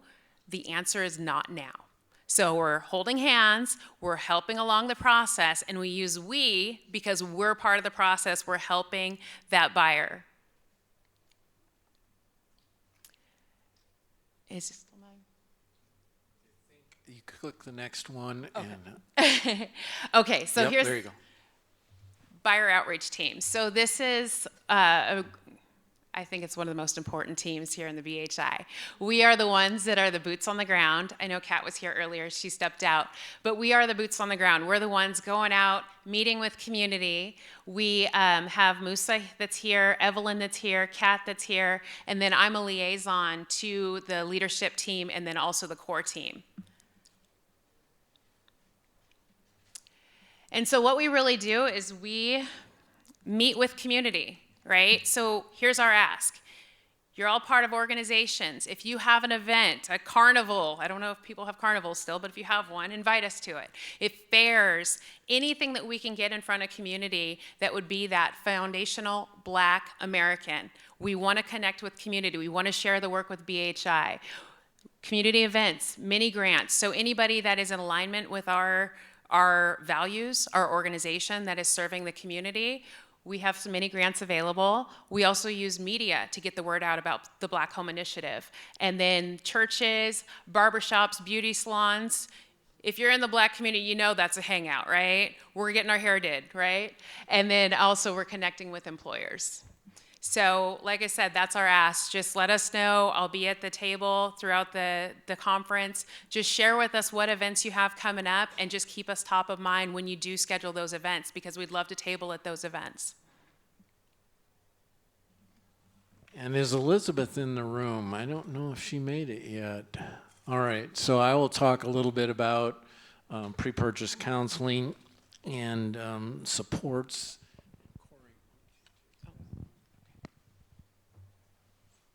We have a team of folks working specifically on pre-purchase counseling efforts. There's a network that meets on a monthly basis, and they also are creating at the Washington Homeownership Resource Center, where we drive all of this buyer outreach. Everybody who gets interested starts there for intake and assessment, and this home buyer help hub gets them connected to the right services. So we have lending and realty partners who are being vetted. They have to go through anti-racism training and quality assurance in order to be actually a referral partner at the Homebuyer Help Hub. And then we have another massively important buyer readiness fund intervention starting. And Daryl, you should really say something about this. Yes, sir. So one of those barriers that was identified for folks in the Black community is often high debt. And sometimes that debt is related to, things that were put upon folks. I'm not going to talk about like, oh, people made bad decisions. No, this is sometimes stuff that happens that ensnares, frankly, our community and keeps us from those opportunities. So the Buyer Readiness Fund was really developed to help our buyers get to that starting point and over the finish line. So if we have a purchaser that has outstanding debt, maybe there were medical bills, maybe they were student loans. I'm 62, I'm still paying student loans, right? My parents couldn't afford to send me to college, so I still pay. Maybe they were, a bad car loan. These sorts of things are the barriers that have been identified that keep people from the ability to get those debt-to-income ratios to a place where we can actually provide them with a really good affordable mortgage, really good down payment assistance. So we created a fund, and we have terrific investors, both at the state level, local community as well, United Way, King County, investing in a fund to help buyers get across the finish line by reducing some of these bad debts. So we can reduce at closing up to about $25,000. This is a BHI program, right? This is not thank you. It's not a home site program. You can come with a mortgage loan from anywhere and still participate in the Buyer Readiness Fund. So we're really excited to get going with this. We have a lot of purchasers that this will benefit and get them to the numbers where we can actually provide them with the really great intervention that allows them to become homeowners. So we're excited to launch this fund literally any minute. Super. And then we have a lending and underwriting team. I see Ali Shabani is here with us. He's one of the co-chairs. Ingrid Strauss, also from Umpqua. And some of the key successes for this group, they are working hard to help some of our financial institutions that want to, Umpqua being one of those. Sabrina is here, who have community lending officers who are not compensated solely by commission. Why is that important? Do we all know? Yeah, okay. We have underwriting guidelines for special purpose credit programs that have been submitted to HUD and FHA and Freddie Mac, and we have 3 institutions that will be launching, and I don't want to steal their thunder, in the next 2 to 3 months, new special purpose credit programs that are not strictly about down payment assistance, but actually go to the heart of underwriting criteria, okay? Yeah. And one of them in particular is going to knock your socks off, and I'm not going to reveal why, but be on the lookout for it, all right? And then we have our folks at WSECU are part of the first cohort that's part of the underwriting for racial equity project, and that benefit is bleeding through the entire network. And then we have our 4th group in the demand side, sustaining existing home buyers. This is a rock star group. They're meeting on a monthly basis. They are kicking it. I got to tell you, they have all of this stuff that they're working on, property tax exemption changes, intergenerational transfer of wealth, or transfer of homes, making sure that we deal with heirs' rights issues, which is finally waking up as a national issue, and putting ambassadors on the ground to help people tap into home repair programs and all kinds of other things. So a really exciting team of folks. And in fact, I think it's Friday, Wanawari, who is one of the key partners, is doing a design charrette with 4 Black homeowners to see how they can modify their property to be able to get the benefit of it and hopefully stay in it. And here's a quote from one of our former core team members, Michelle Merriweather. We don't have a lot of things that can pass on because a lot of them were stolen from us. You all know this. And this is why we are focusing so hard. So let's give Corey a hand, and I will ask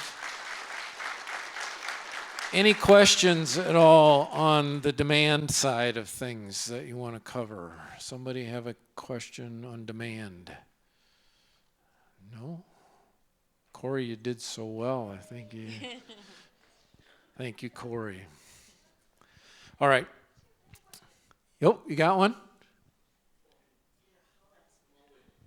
you guys have done amazing work.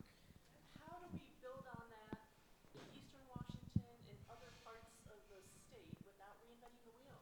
We've got great stuff already starting to happen here. Yep. I love it, Julie. Thank you. So, who's all here from Thurston County? I know, yeah. Stand up, Thurston County people. All right. So, this has been one of the highlights of my last few months. The Thurston County people have been meeting, I think, 6 or 7 times now, faithfully. They've crafted a formal letter to Corey and Daryl and the core team requesting that BHI expands into Thurston County. It is wholly likely, unless something weird happens, that around January 9th maybe we'll make a formal announcement of that expansion. And bravo. And then on Friday, and I don't want to steal a lot of thunder from my buddy Chauncey, because he'll, you know. Yeah, all right. On Friday, Chauncey's bringing together, I think, 40, 45 people maybe here, actually at the Davenport. We'll spend a day.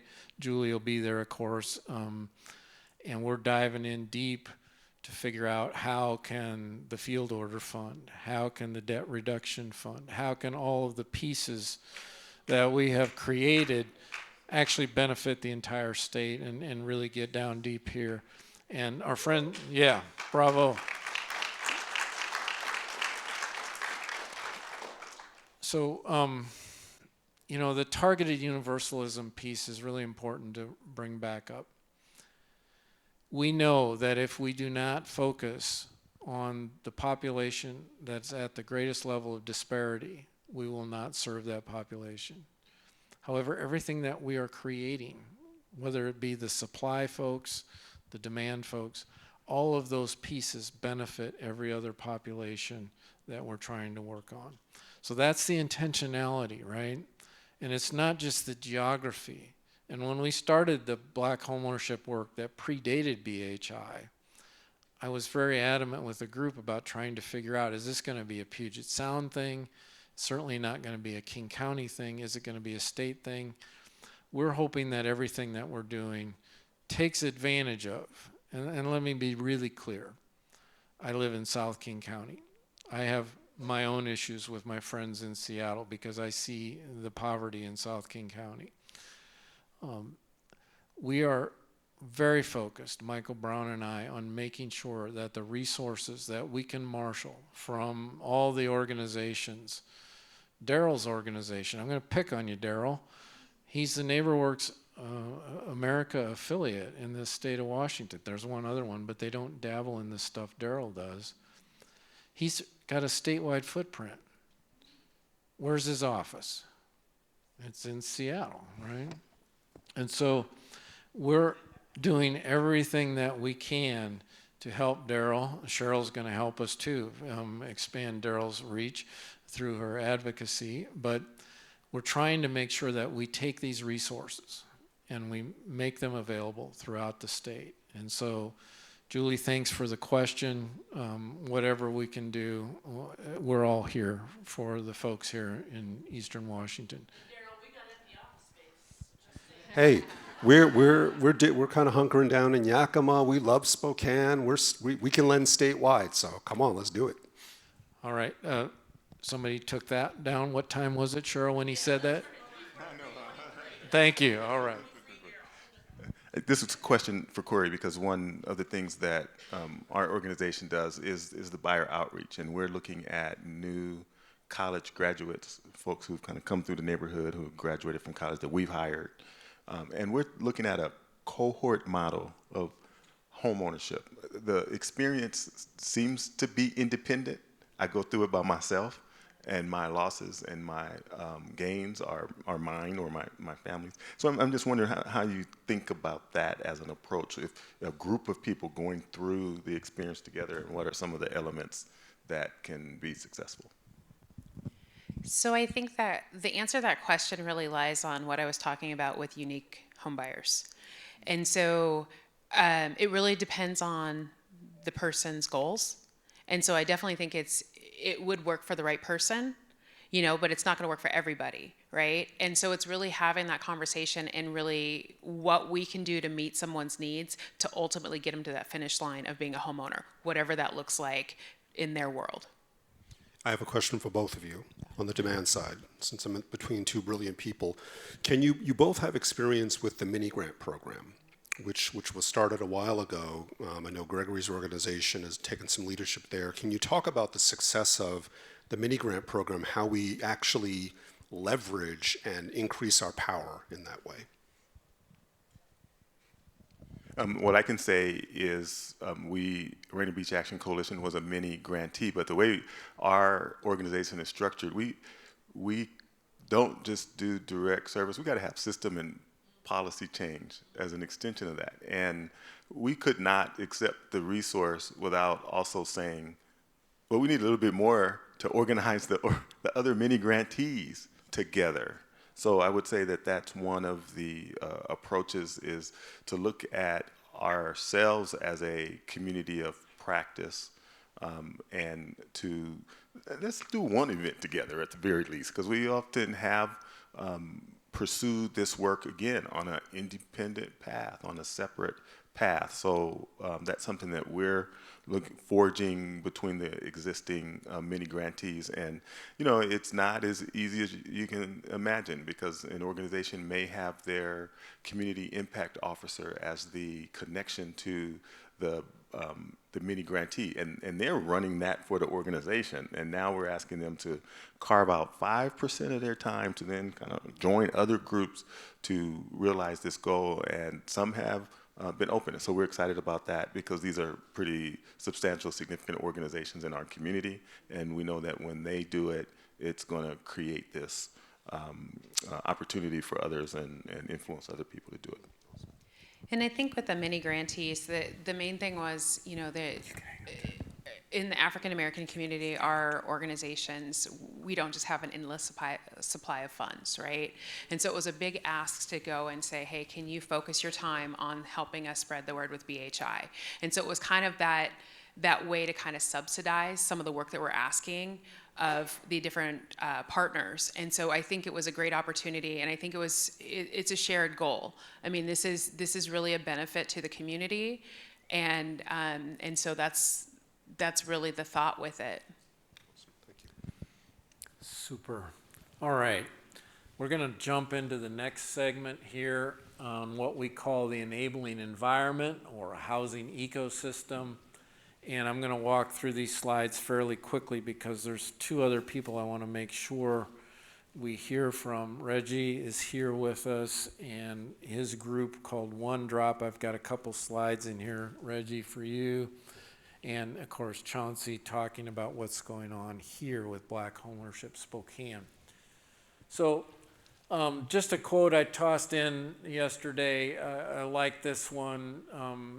Really thinking about relationships and processes, and we have this issue of fragmentation. And this is one of the things that Michael Brown and I are concerned about the most in terms of the success of the Impact Network. To your question, Gregory, that you posed, it's still a challenge for us to get to this place of where we're aligned. Scarcity mentality tends to drive us into this place of competition, isolation, and really trying to do things to build our organization, as opposed to focusing on that shared priority. And we're trying our best to find ways to break down a years old, a generations old incentive structure, to where leaders, especially of nonprofits, are incentivized to grow their organizations, not necessarily to solve the problem.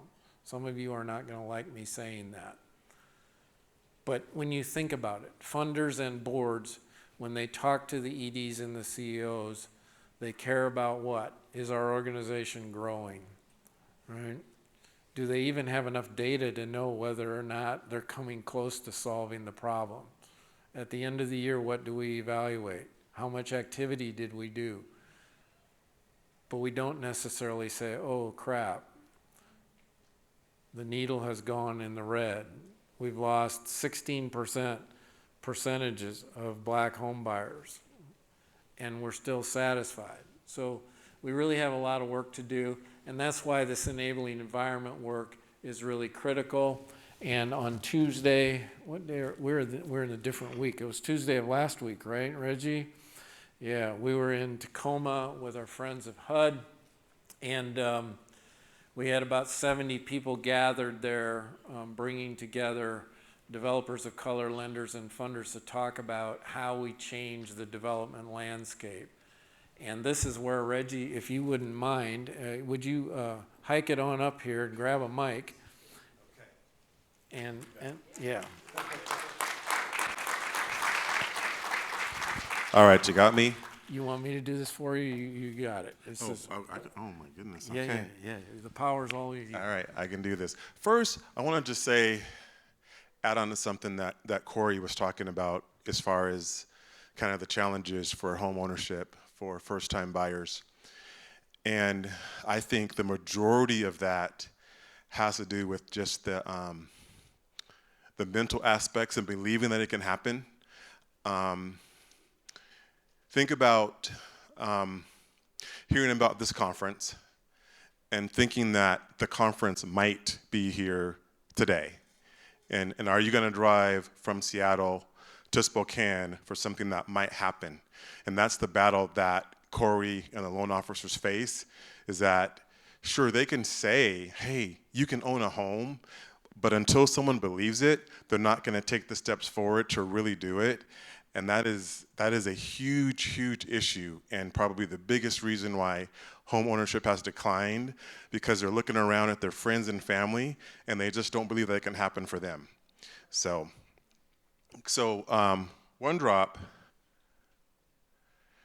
About just 3 months ago, Claude Remy, Dom Remy, and myself were doing some post-construction. We had just finished, we did 173 units last year in Tacoma and Lakewood. We were just doing some post-construction meetings and just talking about processes and how we can get better. And we got on the topic of mentoring and incubating developers. And we were just talking about all the times that we had done that kind of informally.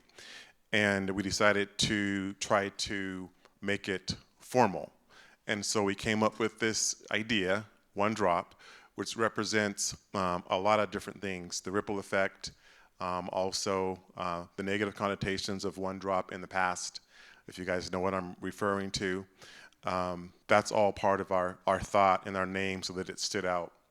And so the goal is for us to use BIPOC developers to build BIPOC homes, to create BIPOC jobs, and grow BIPOC wealth. Part of that is advocacy. Part of that is the state.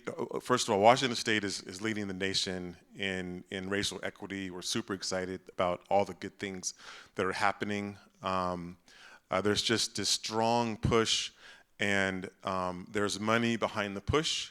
It's not just talk. It's very, very real. And so we're hoping that the community reinvestment project is funded again next year. We're also hoping that when it is funded next year, that there is some specific set aside for BIPOC developers to build BIPOC homes and create BIPOC jobs and BIPOC wealth, because in reality, that is equity. Like, it's undeniable. Home ownership, housing is 100% equity. It cannot be argued against that. And so we have a pipeline of potential, well, let's get into the incubation. So we have, LISC has their Housing Equity Accelerator program. They are training up BIPOC developers to then go out into the field and build. We want to partner with them. And we already have a group of people that have been through that, and some others that have not been through that are already on board to come on our team. where we will bring them on and teach them how to build. Who's not up here is my brother. And the reason why he is significant is because 2 years ago, he came from Georgia. He was a truck driver. And I said, hey, come out here. I'm going to teach you how to do this. And so the first project that I gave him was a 40-unit duplex project.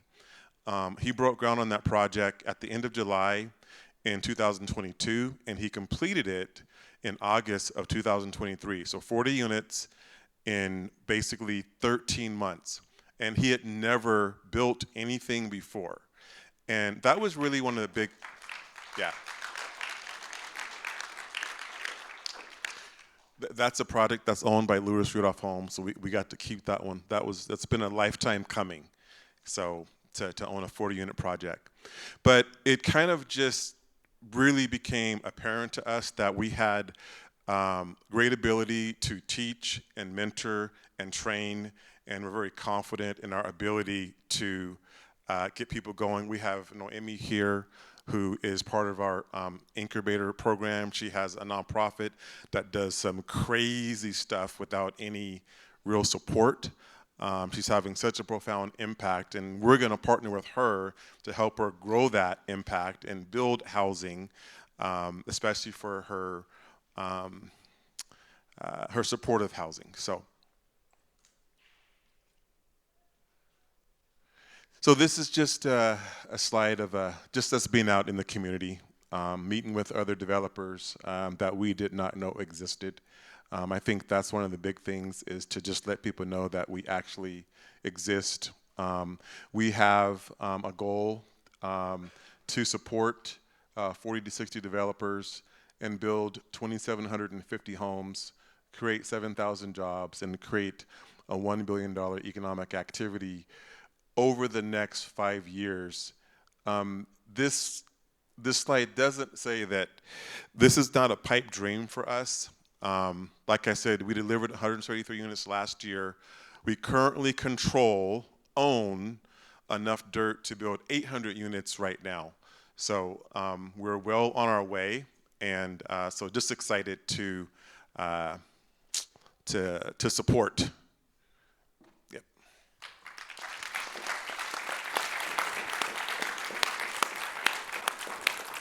Reggie Brown, folks, and his daughter Lexi, who's in the accelerator program.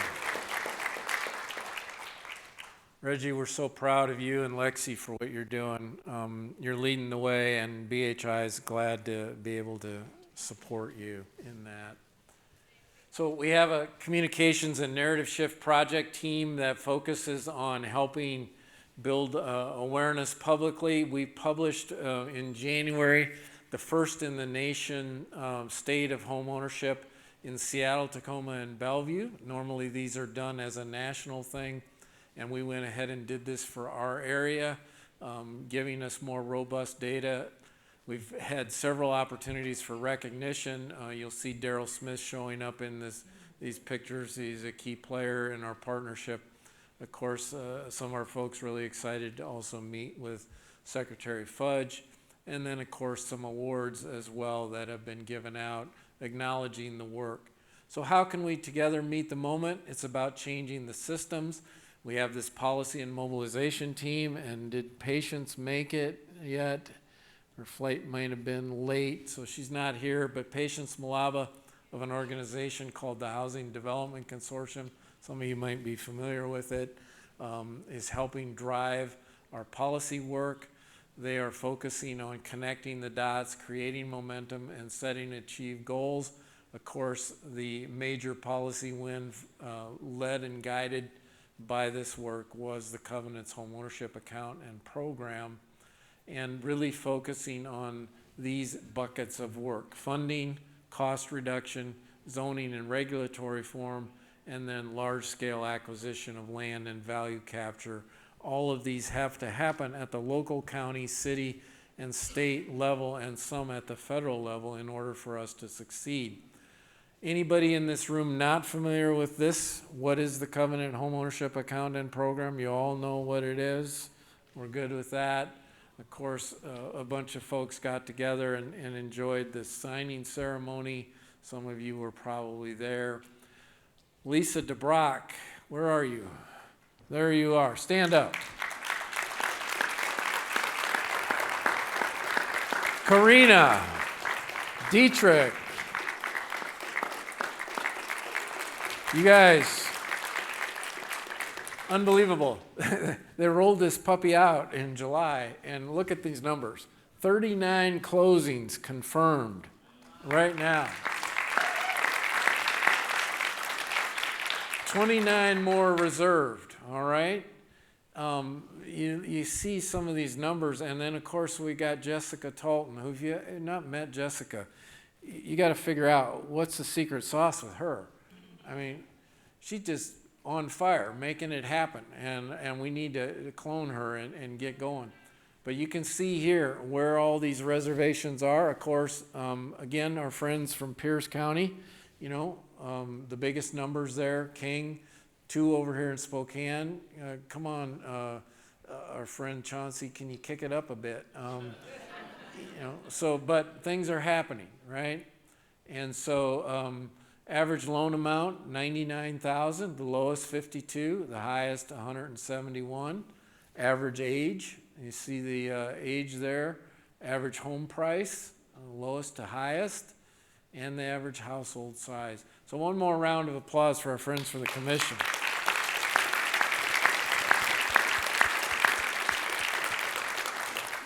There's some documents here at the front or at your tables if you need to see more about this. This is a tool we put together with our friends from Makers on how to advocate for home ownership. 7 things that local jurisdictions can do. You should take copies of this, spread it around in your area.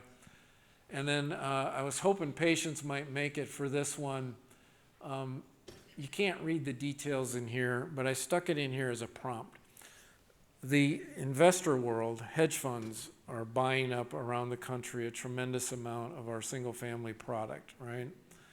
And there are states now that are taking action, moving, California, Minnesota being 2, and then there's action by Adam Smith and others at the federal level. We are driving through our policy group an effort this year to bring legislation to the state to limit this behavior in our state as well. And I wanted to mention this because we need you all to get behind this, like you did with CHA, okay? This is an all hands on deck kind of a thing. It's got to happen. All right, so how can we meet the moment? Aligning resources and actions. So we have this capital funding program group that's just getting launched. And we have this legacy fund, which we launched at the Greater Tacoma Community Foundation, offering capacity building for BIPOC-led nonprofits. We've rolled out a total of $338,000 to date. Again, Chauncey and Julie, this is something hopefully we can find a way to replicate in this market so we can get capacity for the by and for organizations here. And then the biggie, and where's our friends from Commerce? I know they're scattered about back there. All right. So the Covenant Community Reinvestment Plan, CRP. You all know what CRP is. The $200 million to offset the negative implications of the war on drugs. Commerce has done a great job in pulling this together. And the money is getting rolled out, Reggie, as we speak. In fact, there's a really special announcement that should happen but can't yet because some things are still being ironed out. But we saw $10 million hit the street in financial coaching dollars. There's quite a few BHI organizations that got that money. $3 million in asset building. 500 of that $3 million, 500K went to the Black Homeownership Legacy Fund. That money will be rolled out soon. Loan capital went out to the organizations listed there. Match savings and grants, $67 million. And then homeownership CDFI funds of $15 million. I see Bird Bar Place, Urban League Seattle, African American Leadership Foundation, and then a group called, what is that, Cheryl? Homesite. Oh, Cheryl had to leave. Okay. All right. Yeah. Question. Way in the back. Ann Campbell, it's not going to be a question. I know it.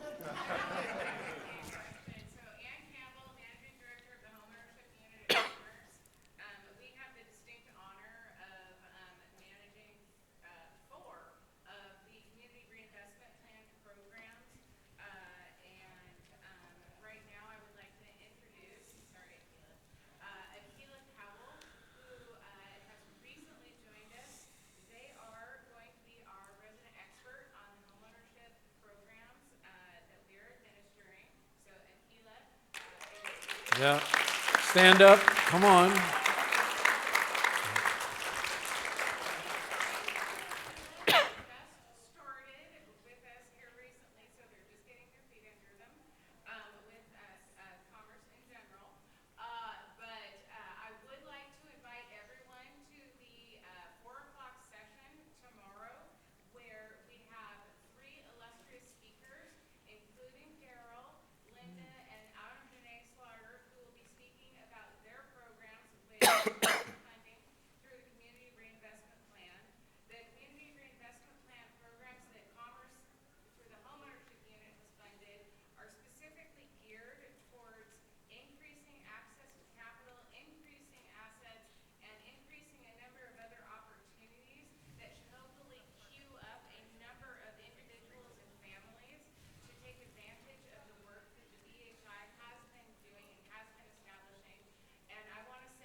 Yeah, thank you, Ann. Some key things to note on CRP, and I'm not going to get into the details, but I will say that, number one, this money has to get spent down by July of next year. There's going to be a need to continue to work on advocating where we can, where it might be necessary for extensions. If we can't roll the money out quickly, everybody's working on that. But secondly, and it was already brought up, how do we make sure that this funding is renewed and not just a one and done kind of a thing? Yes, say it. Thank you for reminding me. Yeah. I'm extremely excited to announce that Commerce is part of our capital, well, I think it's part of our capital program, is actually seeking additional investment of funds for the community reinvestment plan for the 25-27 biennium. Only off the top of my head, I can't remember if it's through the operating budget requests which are currently published or through the capital programs which are not currently published. So I will be able to announce that in our evening session, but we are seeking additional investment to continue the work, to continue funding the 17 programs that were already established through the community work that was previously done. Super. So, gear up your advocacy voices and mobilize. There's lots of advocacy to do. And you can see here how we are patching together all of these different investment opportunities. So this is work again, Julie, Chauncey. We want to try to figure out how can we weave this together in other parts of the state as well. But you take the buyer outreach piece and all of the interventions and the funding we're pulling together for that, pre-purchase counseling and supports, and the components coming together for that, and then of course the lending and underwriting. And now you see the names of the three entities that are releasing their special purpose credit programs. And Daryl, I don't know if I dare put you on the spot, but I think you might be working on a new first mortgage product as well. We are indeed. Talk about a little bit more about that tomorrow. All right. We have a Faith Initiative project team. Right now, they're currently working on pulling together ambassadors from the Black churches who will be at key points around buyer outreach and advocacy. And of course, we've got a deep relationship with our friends at the Nehemiah Initiative and the Tacoma Ministerial Alliance on real estate development as well. And we're very close to seeing an MOU signed between those two entities so that we don't create duplicate organizations, but actually bring in a tremendous amount of focus on that black church real estate development. Right now, 5 churches in Seattle, black churches, getting geared up to do development, and our first project in Tacoma. Reggie, I'm certainly hoping it happens soon, but the land is there and things are coming together for it. Okay, we made it all the way to this guy.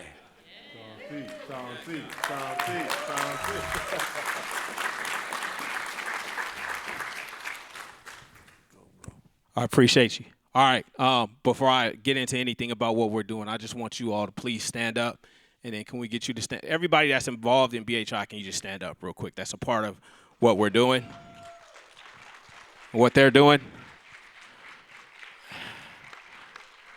And then hold on. I didn't say sit down. Please keep standing. Please keep standing. And then those involved in Black Homeownership Spokane, please stand up along with them.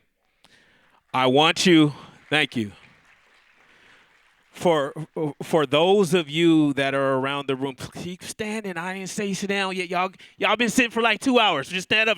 I'm gonna get to it. For those of you around the room who are currently sitting, I want you to take a look at these people and understand we started way back in 1968 when we talked about the Fair Housing Act, right? What you're seeing before you are now the new freedom fighters and the financial freedom fighters, so please give it up for all of them.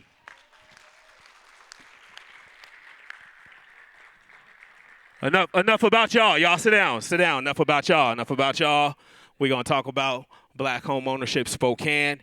And this was created by 7 brilliant organizations that came together with no resources except utilizing our number one resource, which was our time. Okay, so we sat down together, Habitat for Humanity, Community Frameworks, Latrice, hey, sis, Jacqueline Sandoval, the Carl Maxey Center, the MLK Center, and then, of course, my organization, Take Up the Cause.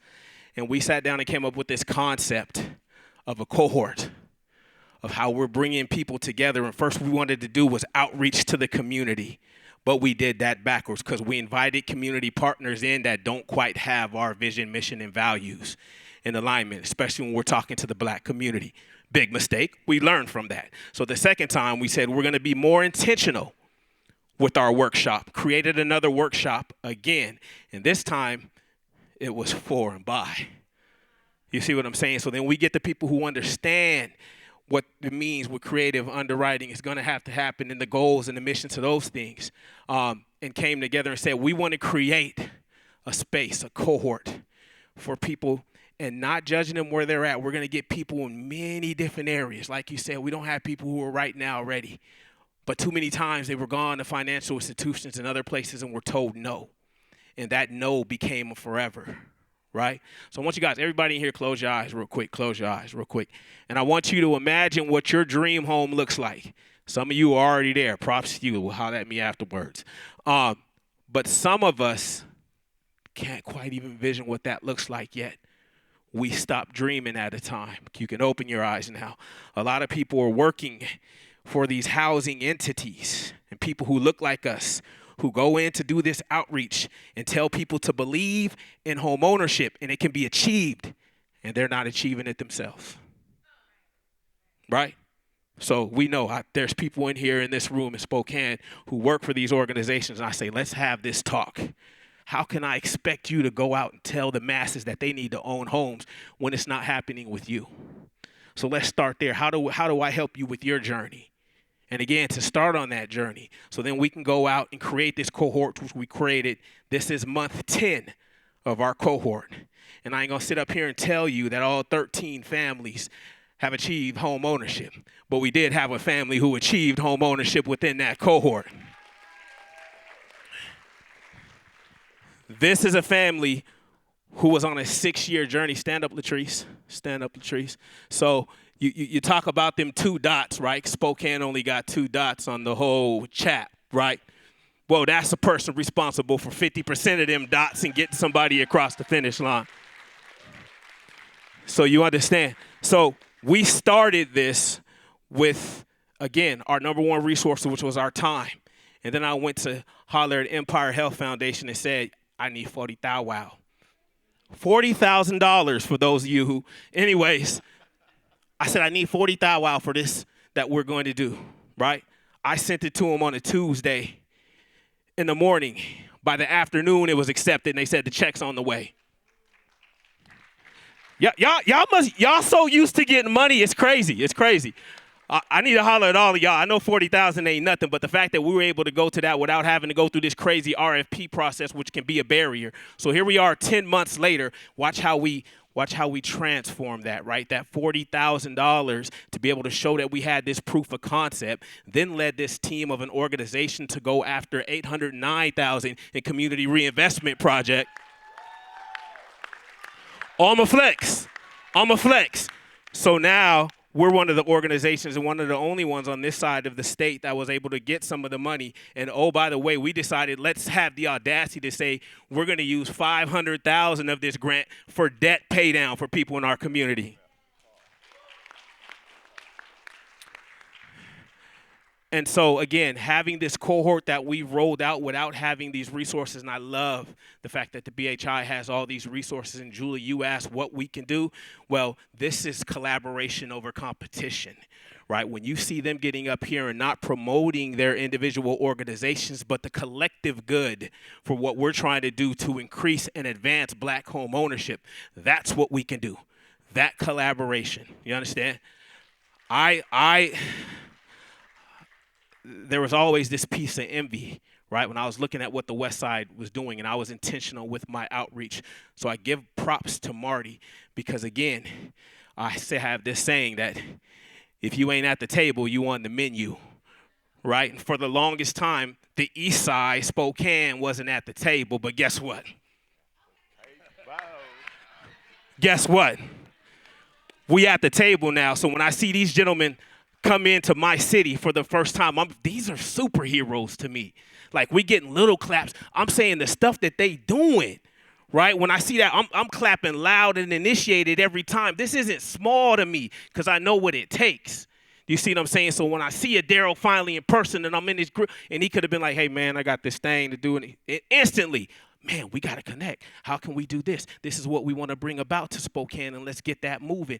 Because collaboration. I want you to look at somebody you don't know and say, collaboration. Okay, hold up. How about I got like 4 minutes, Marty? 4 minutes? All right, bet. I want you to look at somebody you don't know and say, collaboration over competition.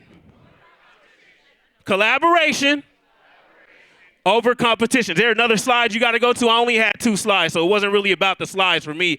It's about letting you guys know that we have some of those same barriers here on the East Side. Stephen A. Smith says this when he talks black and white, but I'm going to say this when it comes to the East and the West Side of this state. When the West Side catches a cold, the East Side gets pneumonia. And what I mean by that is when we see those numbers drop in the 20s in Seattle, well, guess what it's going to do in Spokane? Do you understand that? So it's going to take that collaborative method. Now, if some of you are still here on Friday, please come to the Black Home Ownership Summit, which will be held at the Davenport. We're going to feed you lunch, and we're going to talk more about the Black Home Ownership in Spokane. But I think when we're talking about that collaborative method, right? And if you can say, Chauncey, I have so many roles within the community and the city, and when I stood up there and say, hey, I'm involved in all 3, it wasn't a flex. I'm involved in all 3 by necessity, right? I would love to only be on the supply part, but I know that there's not enough on the demand part, and I know there's not enough on the outreach part. So the fact that we need to build that, we need to grow it. And I know generational wealth is going to take time. Just like I'm about to go up to these steps, it's steps to getting there. And we know about the steps, but again, the more that we can collaborate and make this happen, the further we're going to get, right? So if you ask me what my position is in the community and why I'm here and in this spot, I look at myself as a beloved community developer. And that's from the vision of Dr. King's beloved community, right? And then I'm gonna leave y'all with the quote on beloved community from Dr. King and what he had to say about it. And it's this: whatever affects one directly affects all indirectly. I can never be what I ought to be until you are what you ought to be. This is interrelated structure of reality. Thank you all. Appreciate you, man. Appreciate you.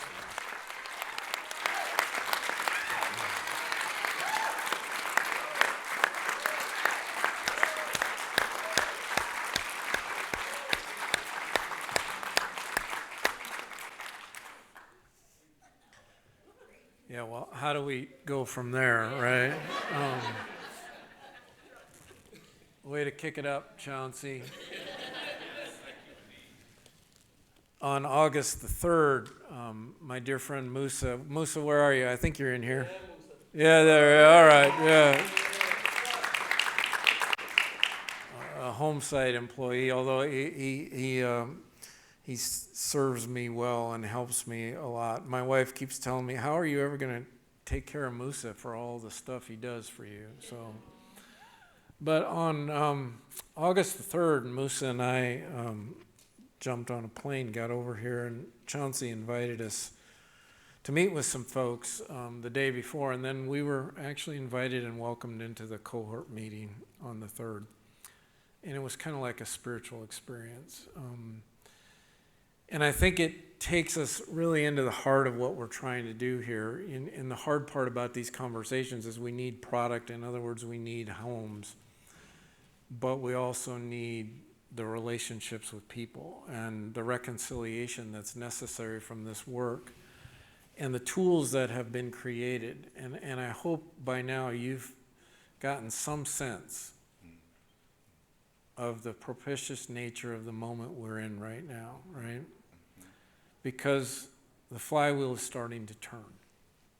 And some really important things have happened that are saying to society that we can right the wrongs and we can take this on in the midst of an environment that's blowing some pretty tough winds today against us, right? You all know the story of the lost cause, right? And you're aware of the replacement theory. These are all things at the macro level that continue to tell us that we can't do what our brother Chauncey is dreaming of doing. But together, look what we have done with the Covenant Homeownership Account and Program, right? It has used a piece of the law that has been there. It has followed it to the letter, and it has stood up and said, we can do something significant. And we're doing it. And it's only the beginning of what needs to happen. Reggie, is it 1% of real estate development, residential real estate development in the state that's done by black, or is it less than 1% black development? 0.4%. Yeah. Is the number. And the actual homeownership number among blacks in America of all homeownership is 3%. Yeah. 3%. So. Not 37%. That's among blacks. Yeah. But overall, 3%. Yeah. Compared to 7%. Yeah. So even within our own BHI ecosystem, there are people who are questioning, why are you putting energy into supporting developers when we already have organizations who can be doing this stuff, right? And these are hard things to process and try to manage because, you know, they cut right to the heart of the matter. But if the economic benefit of building homes does not accrue to people like Reggie and Lexi, then as far as I'm concerned, we're only going halfway or even less than that. And so we have a ton of work to do together to get there. And I hope that you have been able to find today some way of connecting with some folks on this. There's a lot of great people, as you know, that are leading on these efforts. And I'll leave you with this. The biologist E.O. Wilson said the real problem with humanity is that we have medieval institutions, Paleolithic emotions, and godlike technology. And the day has come when we have to shatter those medieval institutions. We have to think differently about how we do things. And we have to really support each other. and do that in a way that is all about relationship and connection. Because it is just a perfect example when we talked about Spokane and Seattle. There is a major divide between the east and west parts of this state. It's real. It's not a whole lot different than all the work I did in South Dakota years ago, where the east and the west, Sioux Falls against the state, the reservations against the rest of the state. The stuff is there. And it's a classic example of how we can see reconciliation happen if we all commit to it.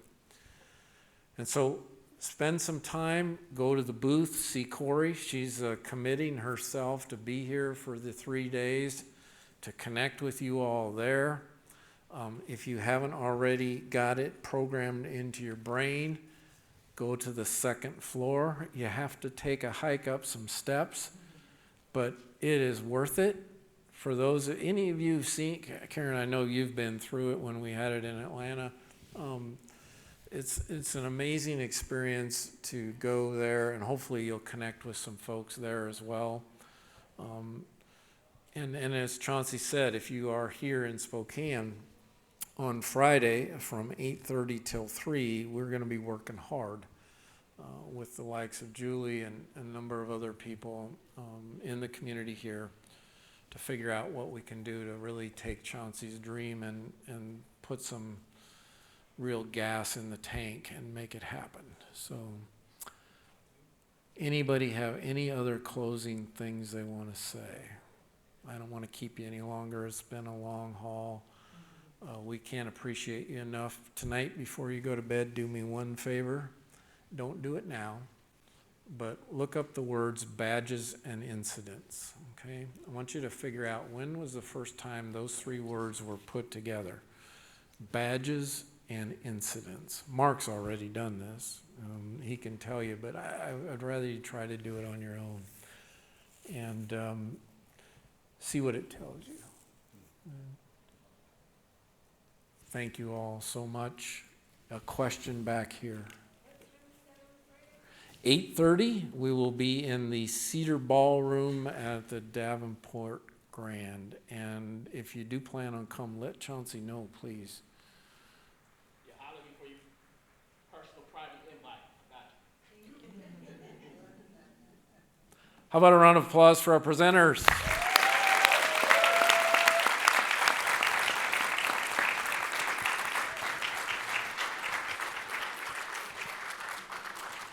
All right.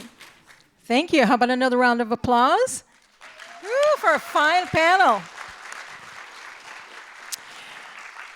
Also, feel free to do a survey on this session on the Whova app, and looking forward to those feedback. So thank you, everyone, for coming. And again, a nice round of applause for our panelists.